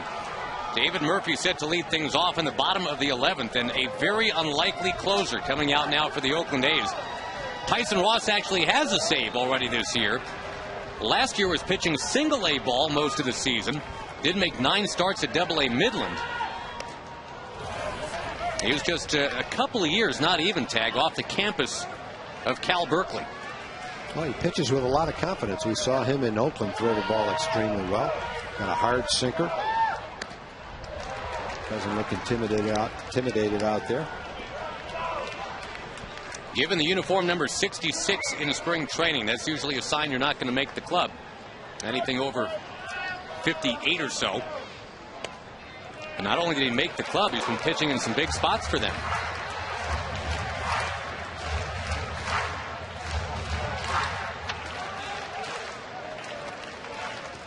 Murphy already with a home run tonight. He's a big swing. That ball's about a foot inside. I think David was guessing for a strike right there and made up his mind a little too soon to swing. Ryan Garko on deck. He's not had an at-bat yet tonight, and in fact hasn't had one in about a week.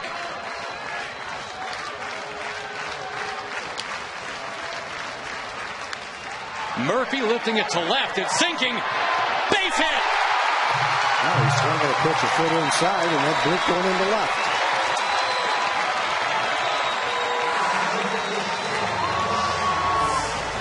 Ryan Garko hasn't played in 8 days. And here he comes after the Murphy base hit.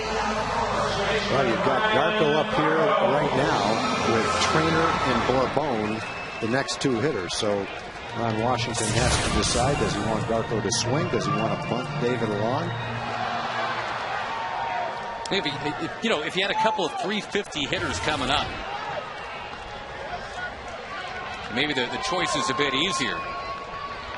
The Trainer has shown some tough at-bats tonight. Obviously, Bourbon is due to bust out. Garko's got a big uppercut swing. He can win the game right here if you let him swing. He does not get asked to bunt a lot, obviously, as a slugger. And the other thing with Garko has been up 27 times. He's only struck out 3 times, so he makes pretty good contact. You could go from the bunt to the hit and run. There's other options right here, depending on which way Ron's looking to go. One's not right, one's not wrong. It's just a matter of what you're thinking down there. Garko bunting up near first. It's foul. It's 1-1. Ryan has been asked to sacrifice once this year, and he got it done. 1 for 1.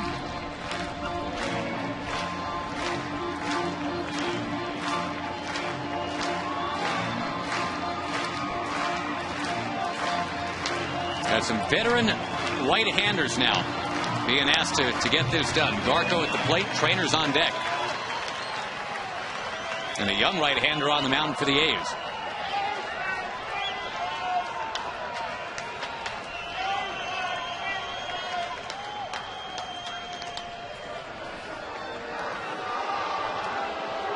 Obviously, if they feel Murphy can time Ross and has a good chance to, that'd be perfect to get Murphy down to second with nobody out, but you can't chance having him thrown out.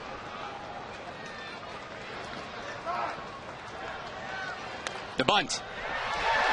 Garko weaving his way in and out of traffic as he runs to first base. He got it down. The Rangers with 4 sacrifice bunts tonight. There was a time a few years ago when the Rangers went the first 8 weeks of the season with 1. They got 4 tonight. Well, they got a lot of guys that can bunt. Garko's a big, strong guy. You don't think of him as a bunter, but you watch him fundamentally sound as he lays that bunt down. Trainer did the same thing back in the 7th inning, and you know Elvis can bunt. Bourbon was sacrifice bunting. His ended up being such a good bunt, he beat it out for a base hit. Boy, we've seen a lot of Bob Guerin tonight, haven't we?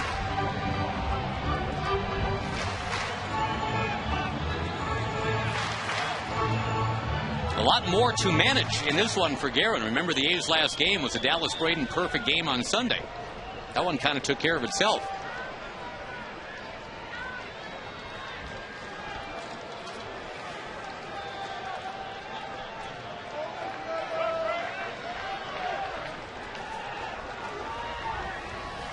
Trainer 2 sack bunts tonight in a single.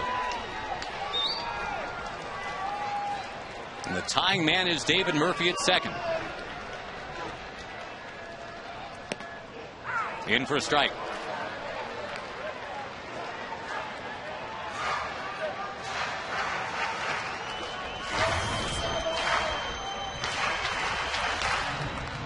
Boy, back and forth these teams have gone.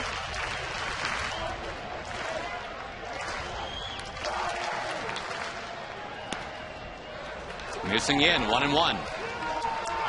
Bourbon next, and then Andrews.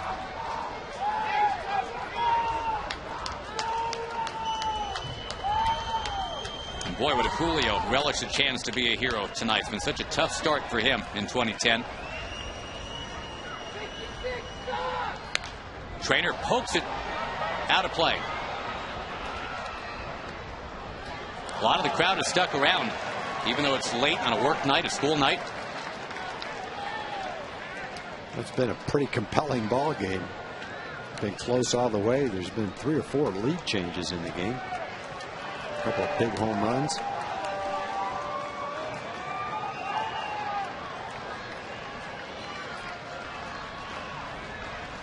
Trainer a rip and a miss. It'll be left to Julio Bourbon.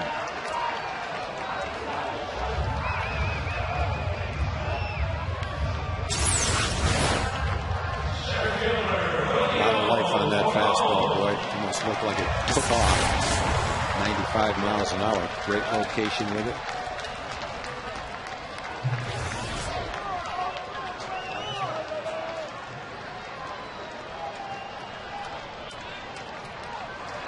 Cornermen both in a little bit.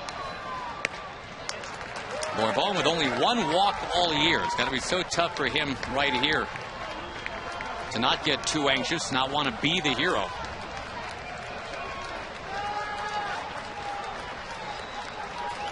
But obviously you got to swing at something good. 2 good takes right there, 2-0.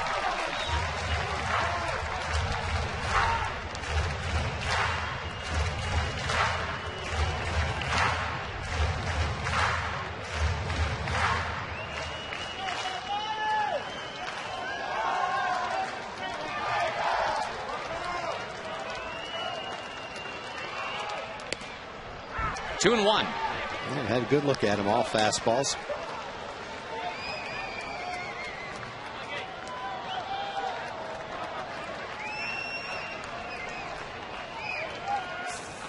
Two young college players having at it here with the game on the line.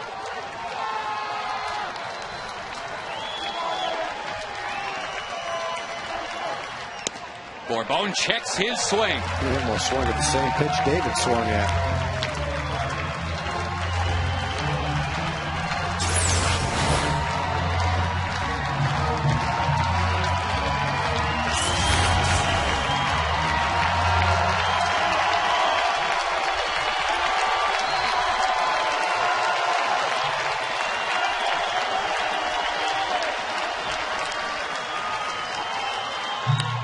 Julio takes a cut, and now it's 3-2.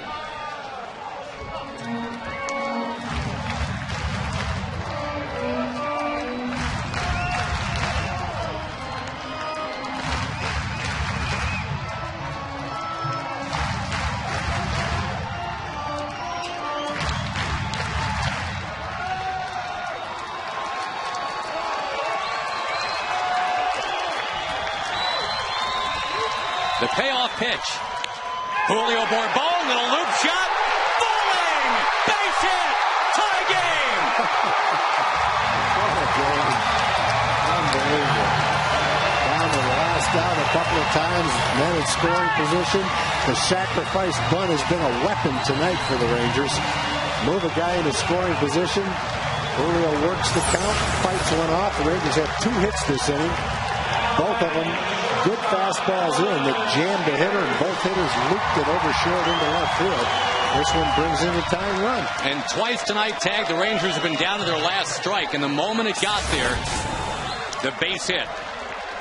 You got great speed aboard. Will Elvis Andrus take, allowing Bourbon to steal? Well, he does take. Bourbon's not moving. Well, Ross doesn't take a lot of time delivering the ball to the plate. It looks like he'd be a real tough guy to run on. Elvis already with a huge hit late. Ross basically takes no leg kick.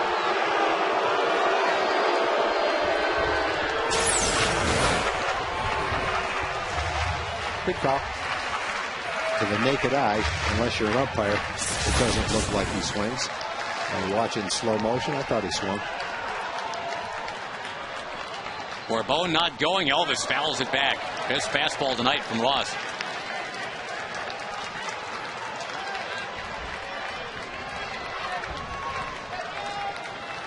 The A's have used 6 pitchers. The Rangers have used 5. Darren O'Day is getting ready. But Elvis can end it right here.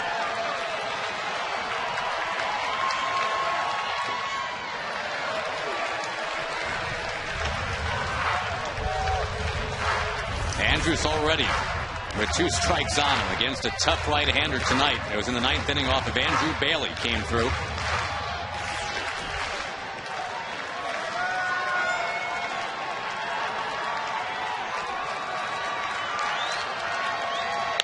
On the ground to third. Kuzmanov has got it. The short way to end the inning. The Rangers have fought back from down 3-2, 5-4, and now 6-5 in the late going.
Ha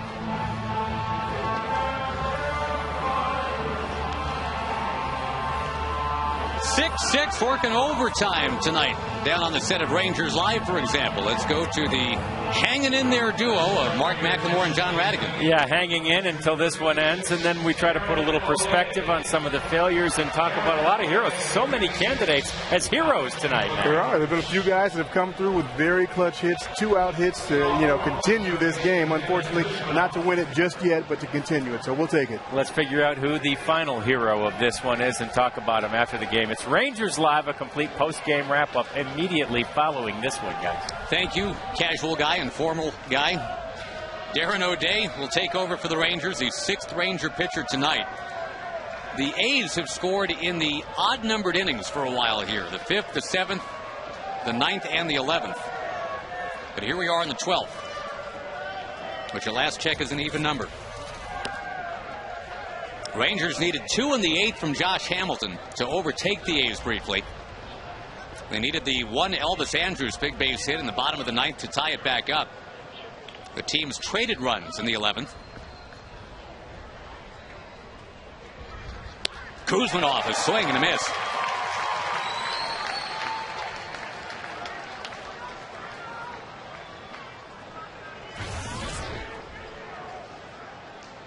1 for 5 night for Kuzmanov. He had 5 hits in 3 games against the Rangers back in Oakland.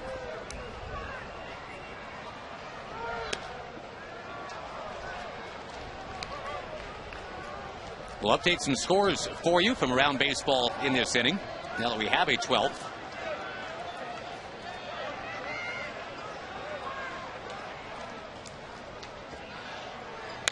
Kuzmanov shoots one to right field. David Murphy coming. He's got it.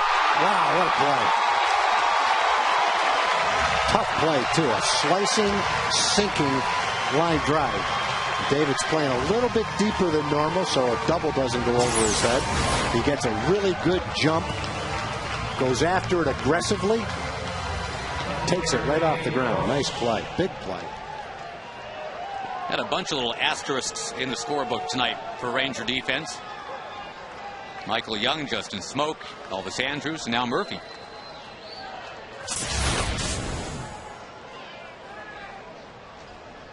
Gabe Gross is up for the second time tonight. Came on as a pinch runner back in the 9th. I think games can be defined by whether or not you say back in the 9th. Yeah, that would tell you it's extra innings. That's, if that's what you're meaning by the definition. Not way back in the 9th, just back.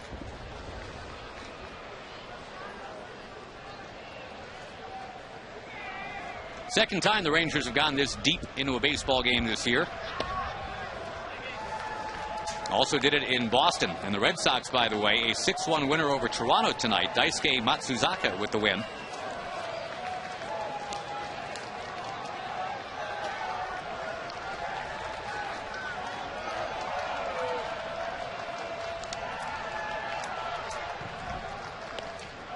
Got the outside corner.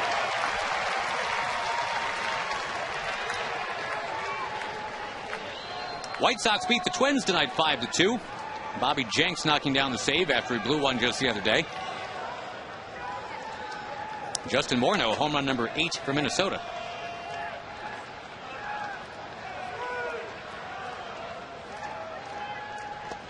Trying to catch that outside edge, but he didn't. Tried to bring it right back on the corner. Didn't quite get there.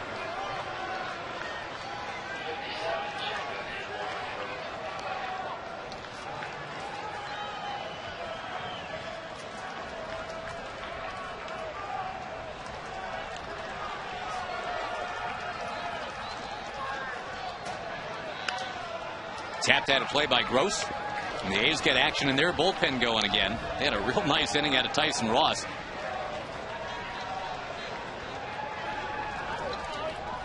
Even though Bourbon beat him with that 2-strike RBI.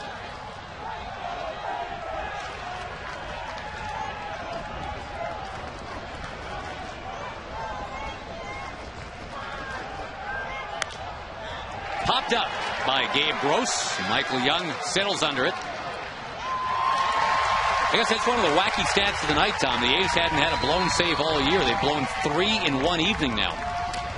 Yeah, it's not just the closers that can blow a save, although those are usually the ones you think of. Sometimes it can happen to a setup man. And then it can happen after the closer leaves in extra innings. Mike Maddox out to make sure he knows how to go after Adam Rosales.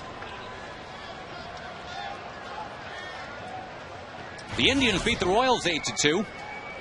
Jake Westbrook with his first win. And Russell Brandon is back for Cleveland. Tom had a pair of home runs in that one. Yankees and Tigers postponed.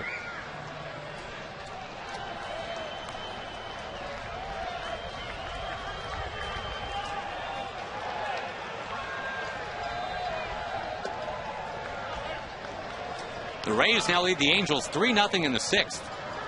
Bouncing back from the perfect game they had hurled at him.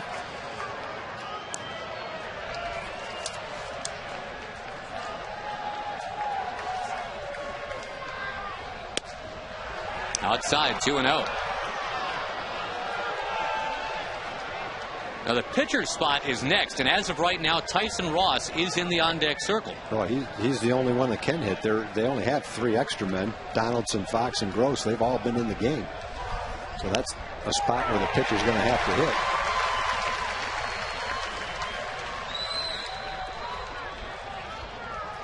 They've got 9 relievers right now. 9 guys in the bullpen. Not sure who their 5th starter is when they need him. Now, they're not equipped for having lost the DH for a game that goes deep.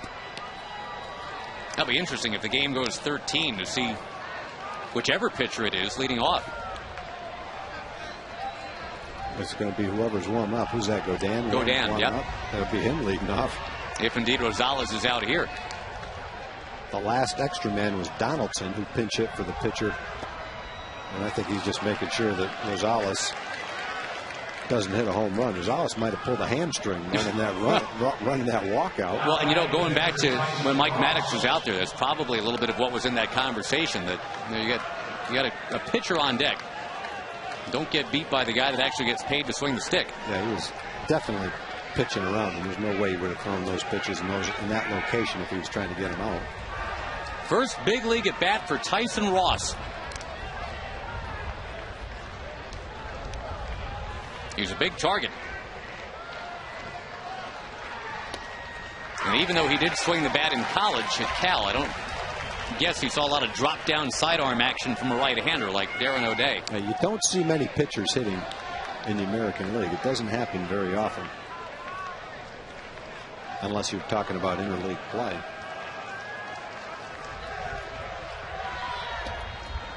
And O'Day feeling it right now.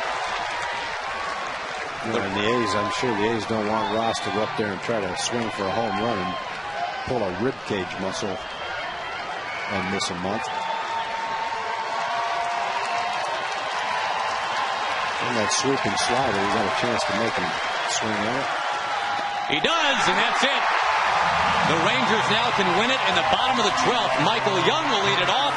Josh Hamilton to follow.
Three, 2, 5, 4, and 6-5 in the late going of this game, and now tied up 6-6 in the bottom of the 12th. Michael Young a chance to get things going and or win it right here against Tyson Ross. He just had to actually take a swing at the plate. That's how crazy this game has gotten. Now, Ross was a starting pitcher throughout his minor league career, so even though he's been used in shorter stints in relief this year, it's not completely foreign to him to have to throw a lot of pitches. He threw 23 pitches to get out of the 11th inning.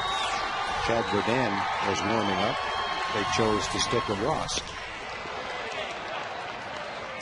Kevin Kuzminoff guards the line at third. Michael tonight 1 for 3 with a walk. He's also been hit by a pitch. To right field, but foul. Yeah, the hit by pitch came right in front of Josh's home run. God, we've seen a lot of love for tonight. A lot of happy ball catchers out in the field today. Now some noogies, too.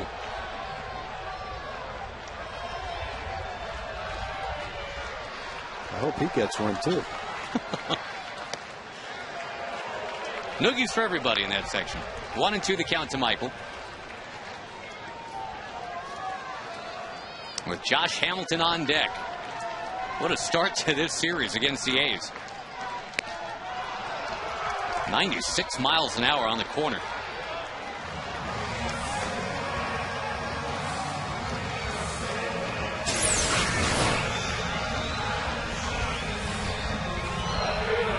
All right, time to put in the call here, Tech.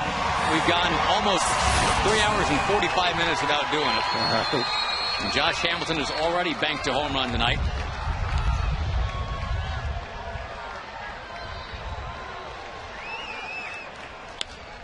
Swings, but he fouls it to the left.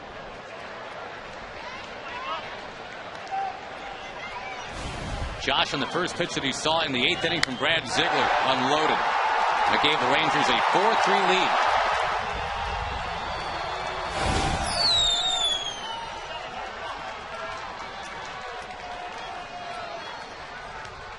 Well, that's that home run swing, but he fouled it back. And Ross is throwing really well. Good fastball, mixing in a slider.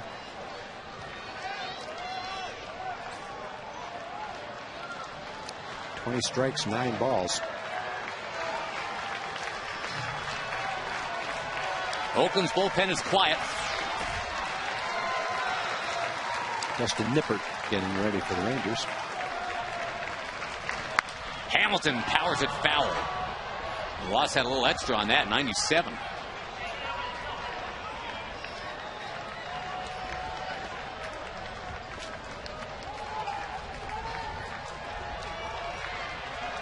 A go-ahead homer for Josh in the 8th. Rangers had game-tying hits in the 9th and 11th from Andrus and Bourbon.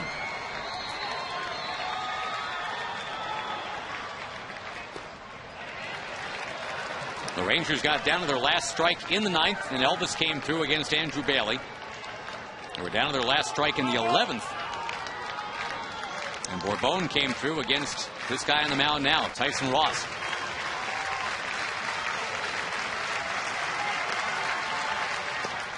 Good take. Vlad Guerrero on deck.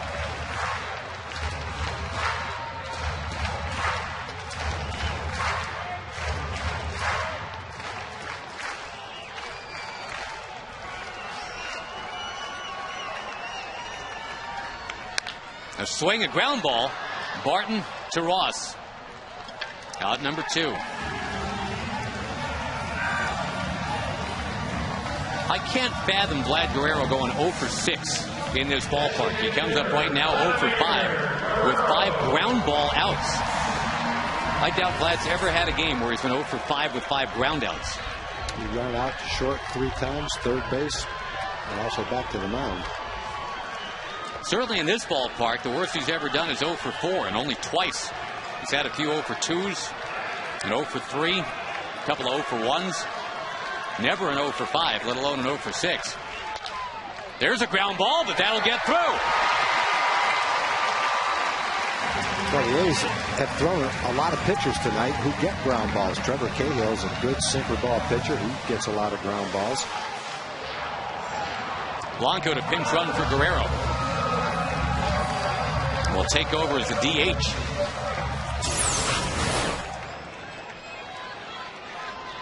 He just went down and got it again. Ian Kinsler, who almost hit one out in the 10th, will come up now here in the 12th.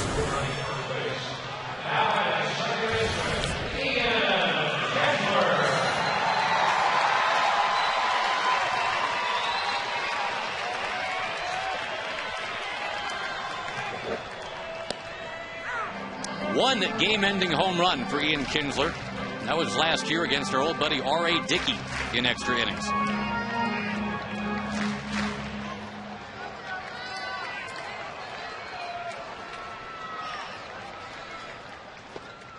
Stopped by Powell. Good backhanded stop right there. Otherwise, the winning run goes to second base.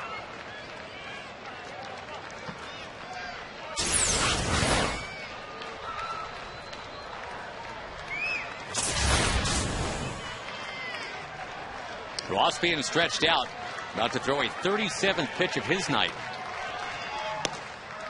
Taken for a strike.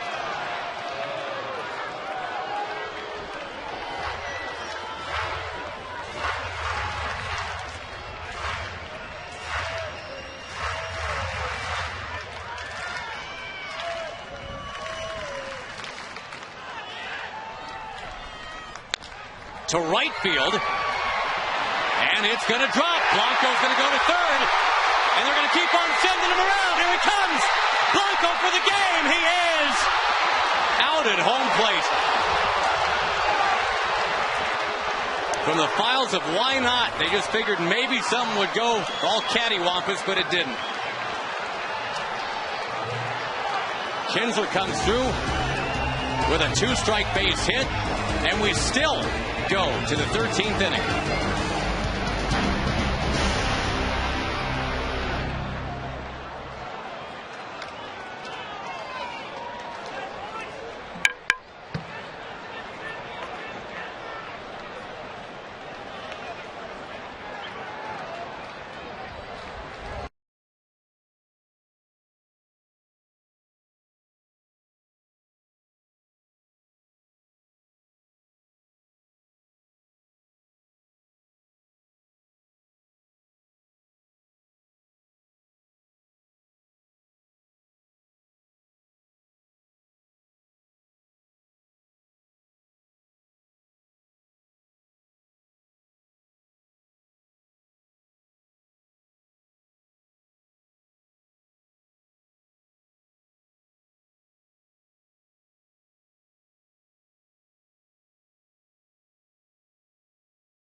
Going to see the 13th inning. The Rangers tried to win it running off, not just walking off here. This little bloop from Ian Kinsler falls in front of Sweeney.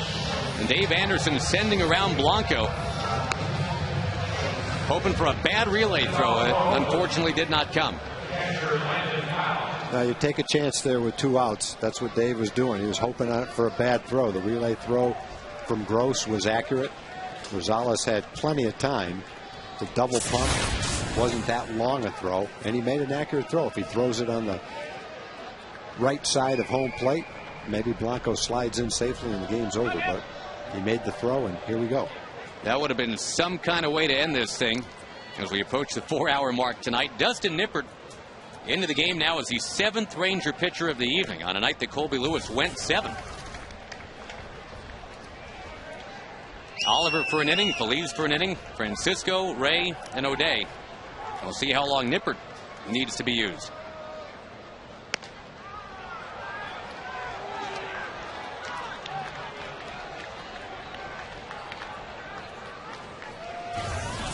This is merely the beginning of a 3-game series. Same 2 teams tomorrow night, with Derek Holland getting the start.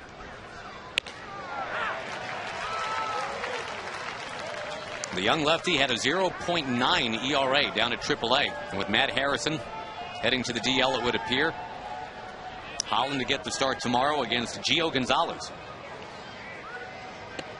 Oh, nice change. Good changeup. 2-2.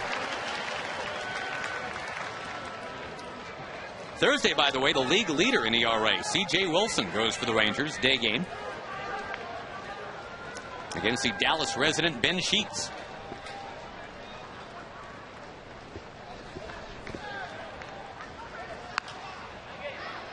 Landon Powell, who applied that tag on Blanco, will be followed by Rajay Davis.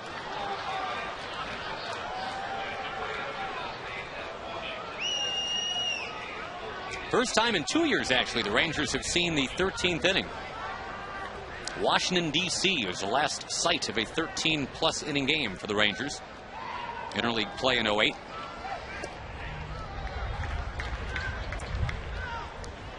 The day that the Rangers went to the White House.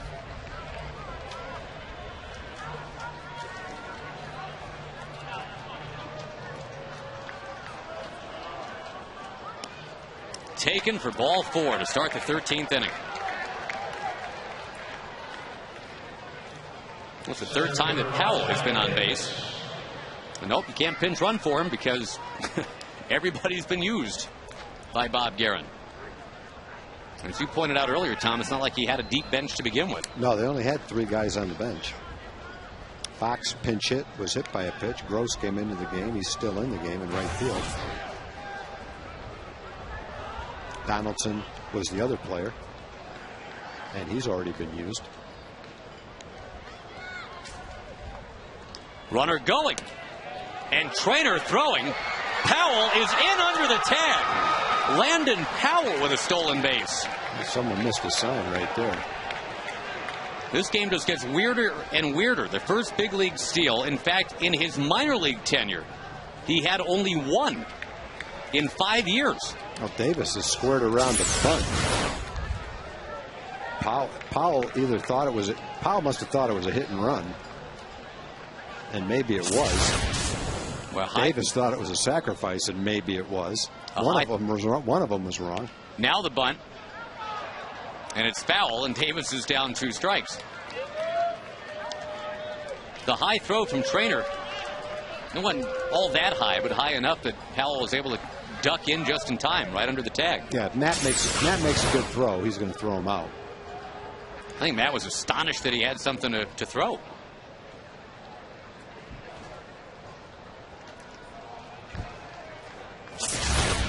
Great hang time by Elvis. 2 strikes to Davis. Well, they asked him to try and drop one down with 2 strikes, as Elvis Andrus did earlier. Looks that way. And he takes. And the ball now almost into center. Elvis Andrus saves it. That was not a real good bunt attempt right there. It looked like he tried to pull the ball down the third baseline instead of just getting the head of his bat out and angling it down there. Looks like he had his eyes closed, too. Also not something to do. And if this ball gets into center field completely, then it's like the bunt works. Yeah, I'm not sure if Powell could have gotten to third, though. He was sliding into second, and Bourbon was coming in. If he did try to go, there would have been a play anyway. But another time, if Matt throws that ball on the bag, on the shortstop side of the bag, they got a pretty good chance of picking Powell off second base.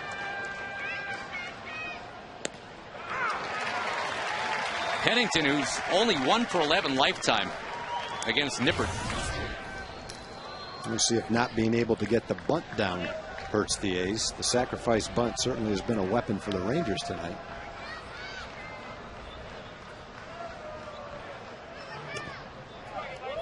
Matt Trainer would sure love this game to end at some point soon, and hopefully in the Rangers' favor. His wife, Misty, is just back from 3 or 4 weeks in China.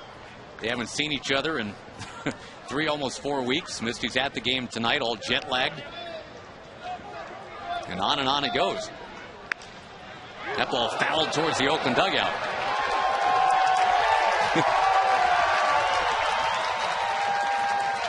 They're all saying, didn't hit me, didn't hit me.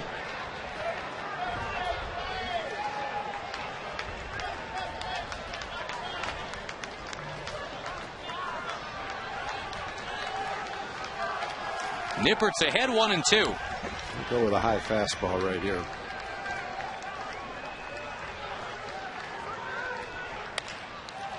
Nippert knocks it down.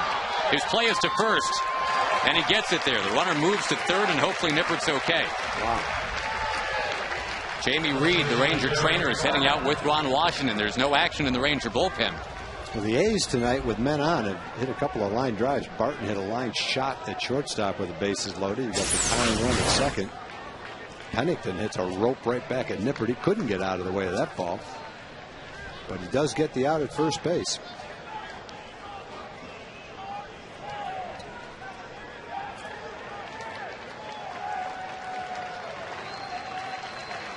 Garco sliding across to the bag.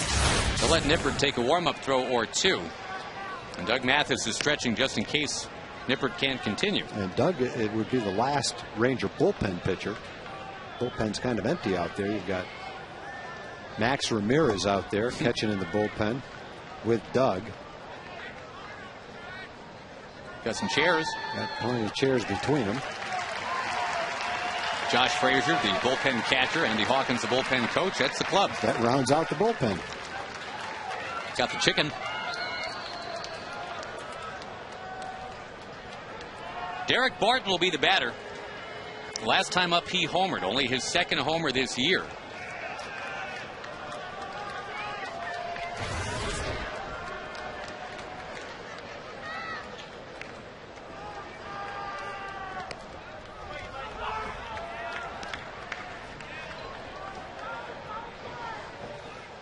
Boy, there's been very few parts of this game where you can take a deep breath. It's been close every inning of the game.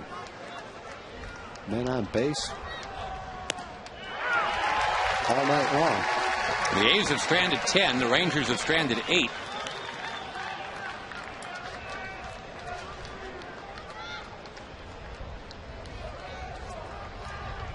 Ryan Sweeney would be next. Nippert in for strike 2.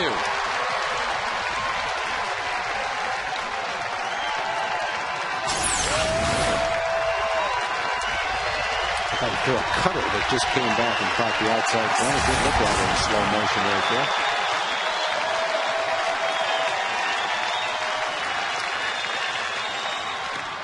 Up too high. Matt Trainer has to make sure it doesn't get by.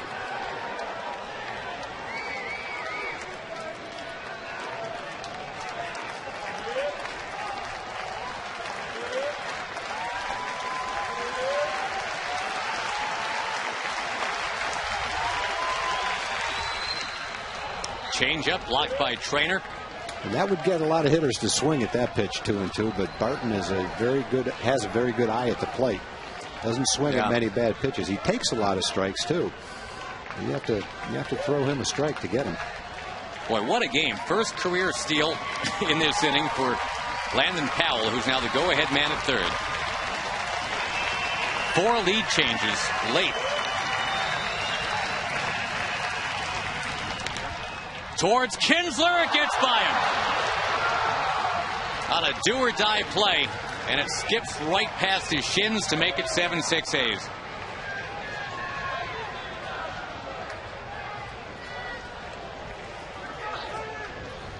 Scored a base hit. And the leadoff walk comes back to bite the Rangers. A couple of big hits in extra innings for Barton, the home run, and now the go-ahead single.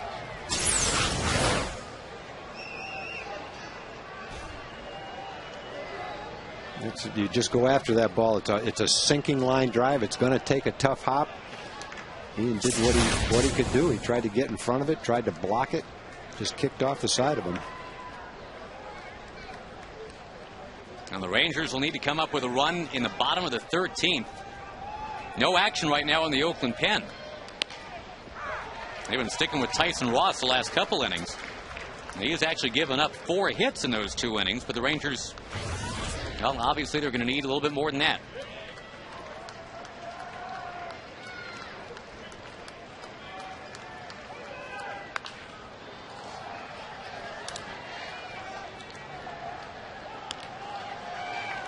And you get the sense here, Tag, you know, I mean, the Rangers and the A's, and really this entire AL West, everybody figures it's going to be a tightly bunched, very competitive division, tight race all year. And tonight you kind of say to yourself, so it's going to be like this, huh?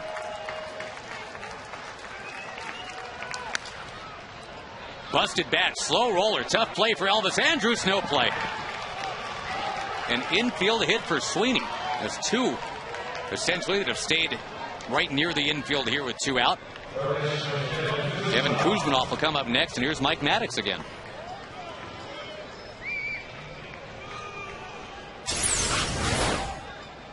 Boy, that ball got all in his fist. That might have hit his fingers. Almost stopped rolling before it got to the dirt. In fact, it did.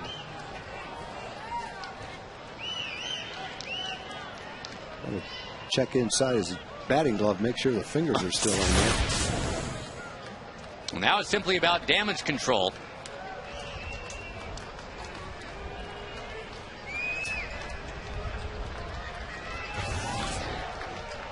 Kevin Kuzminoff with a chance to break it open, the former San Diego Padre.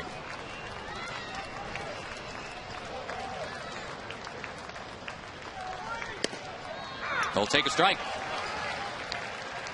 The Rangers in the bottom of the 13th will have Murphy and Garco and Trainer coming up for Bone and Andrews to follow.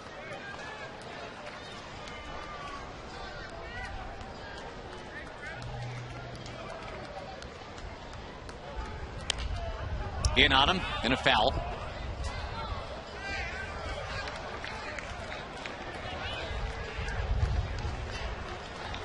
Well, that game out in Anaheim's already in the 7th inning. Tampa Bay still leading the Angels tonight, 3-0.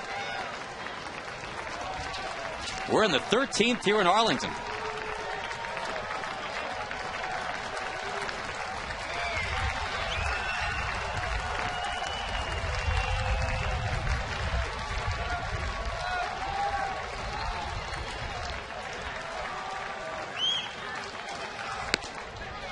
Up too high. And a long inning for Nippert, 26 pitches.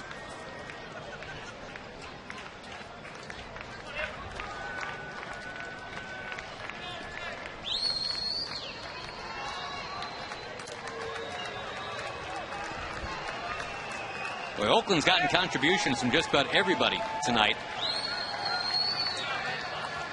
Their starter was very good again, Trevor Cahill, for 5 2/3.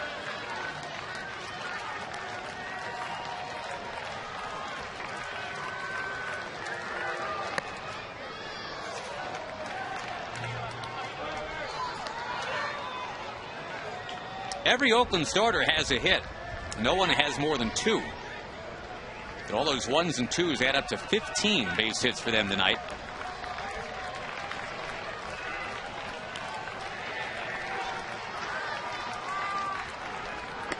Got him.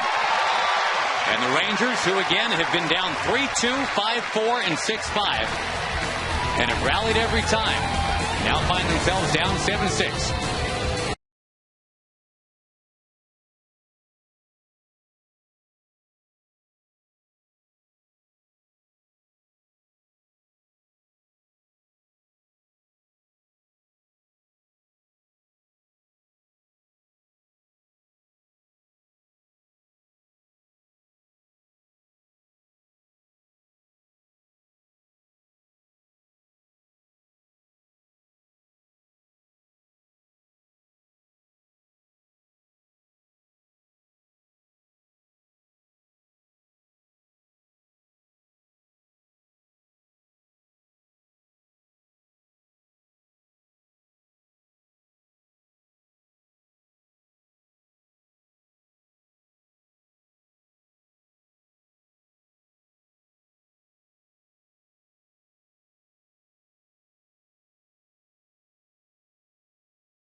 Second time. The last time he did it, things went well. He blooped a base hit in the left.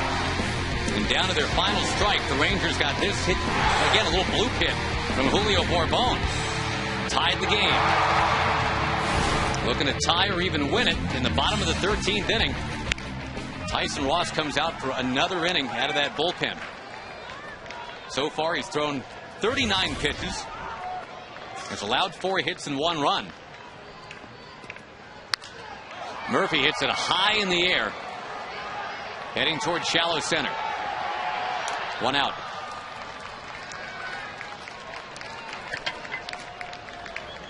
If the A's can get out of here with the win, they would tie the Rangers for first in the West. And they will be bragging about the guy that they decided to start in the big leagues this year with only 9 games of Double-A experience. That's this guy, Tyson Ross.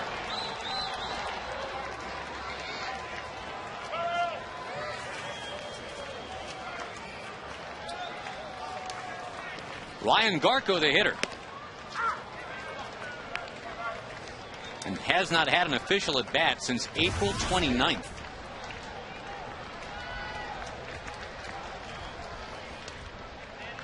This would be Tyson Ross's first big league win.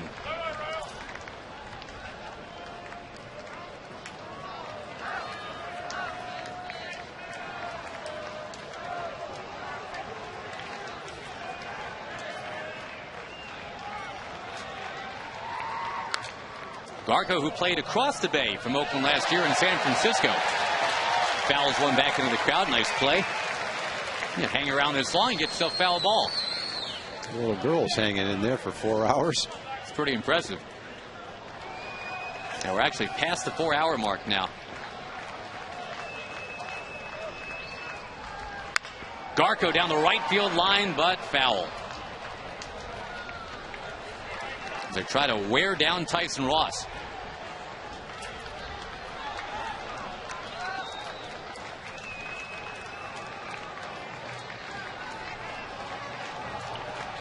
This is the only spot in the batting order for either side that doesn't have a hit yet tonight. It's number 7 spot in the Rangers order. Slapped on the ground to short. It'll be up to Matt Trainer.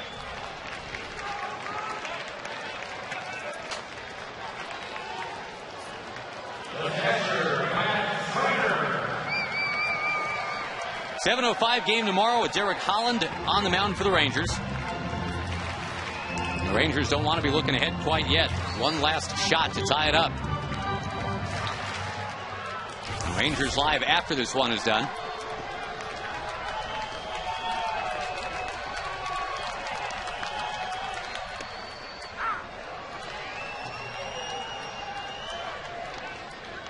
Now Ross's catcher, Mr. Powell, already has his first big league stolen base. That ended up being a real big play.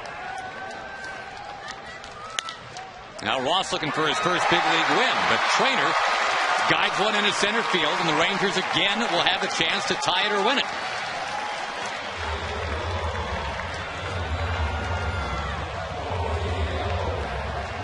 And Julio Bourbon, who does not have a home run this year, in fact, he only has 3 extra base hits all season, will come up for the Rangers here.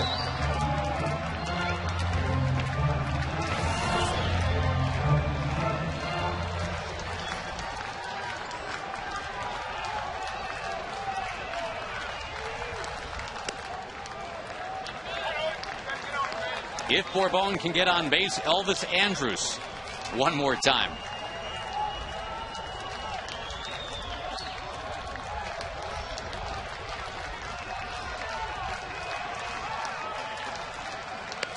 Once again, it's 2-0 to Julio. That's what happened last time. It wouldn't be a bad thing to take a pitch right here. What you want right here, you want Elvis to get up there and man in scoring position. Make him throw you a strike. If you're going to swing, it's got to be a ball you can drive. Well, he got a good pitch. He just got underneath it.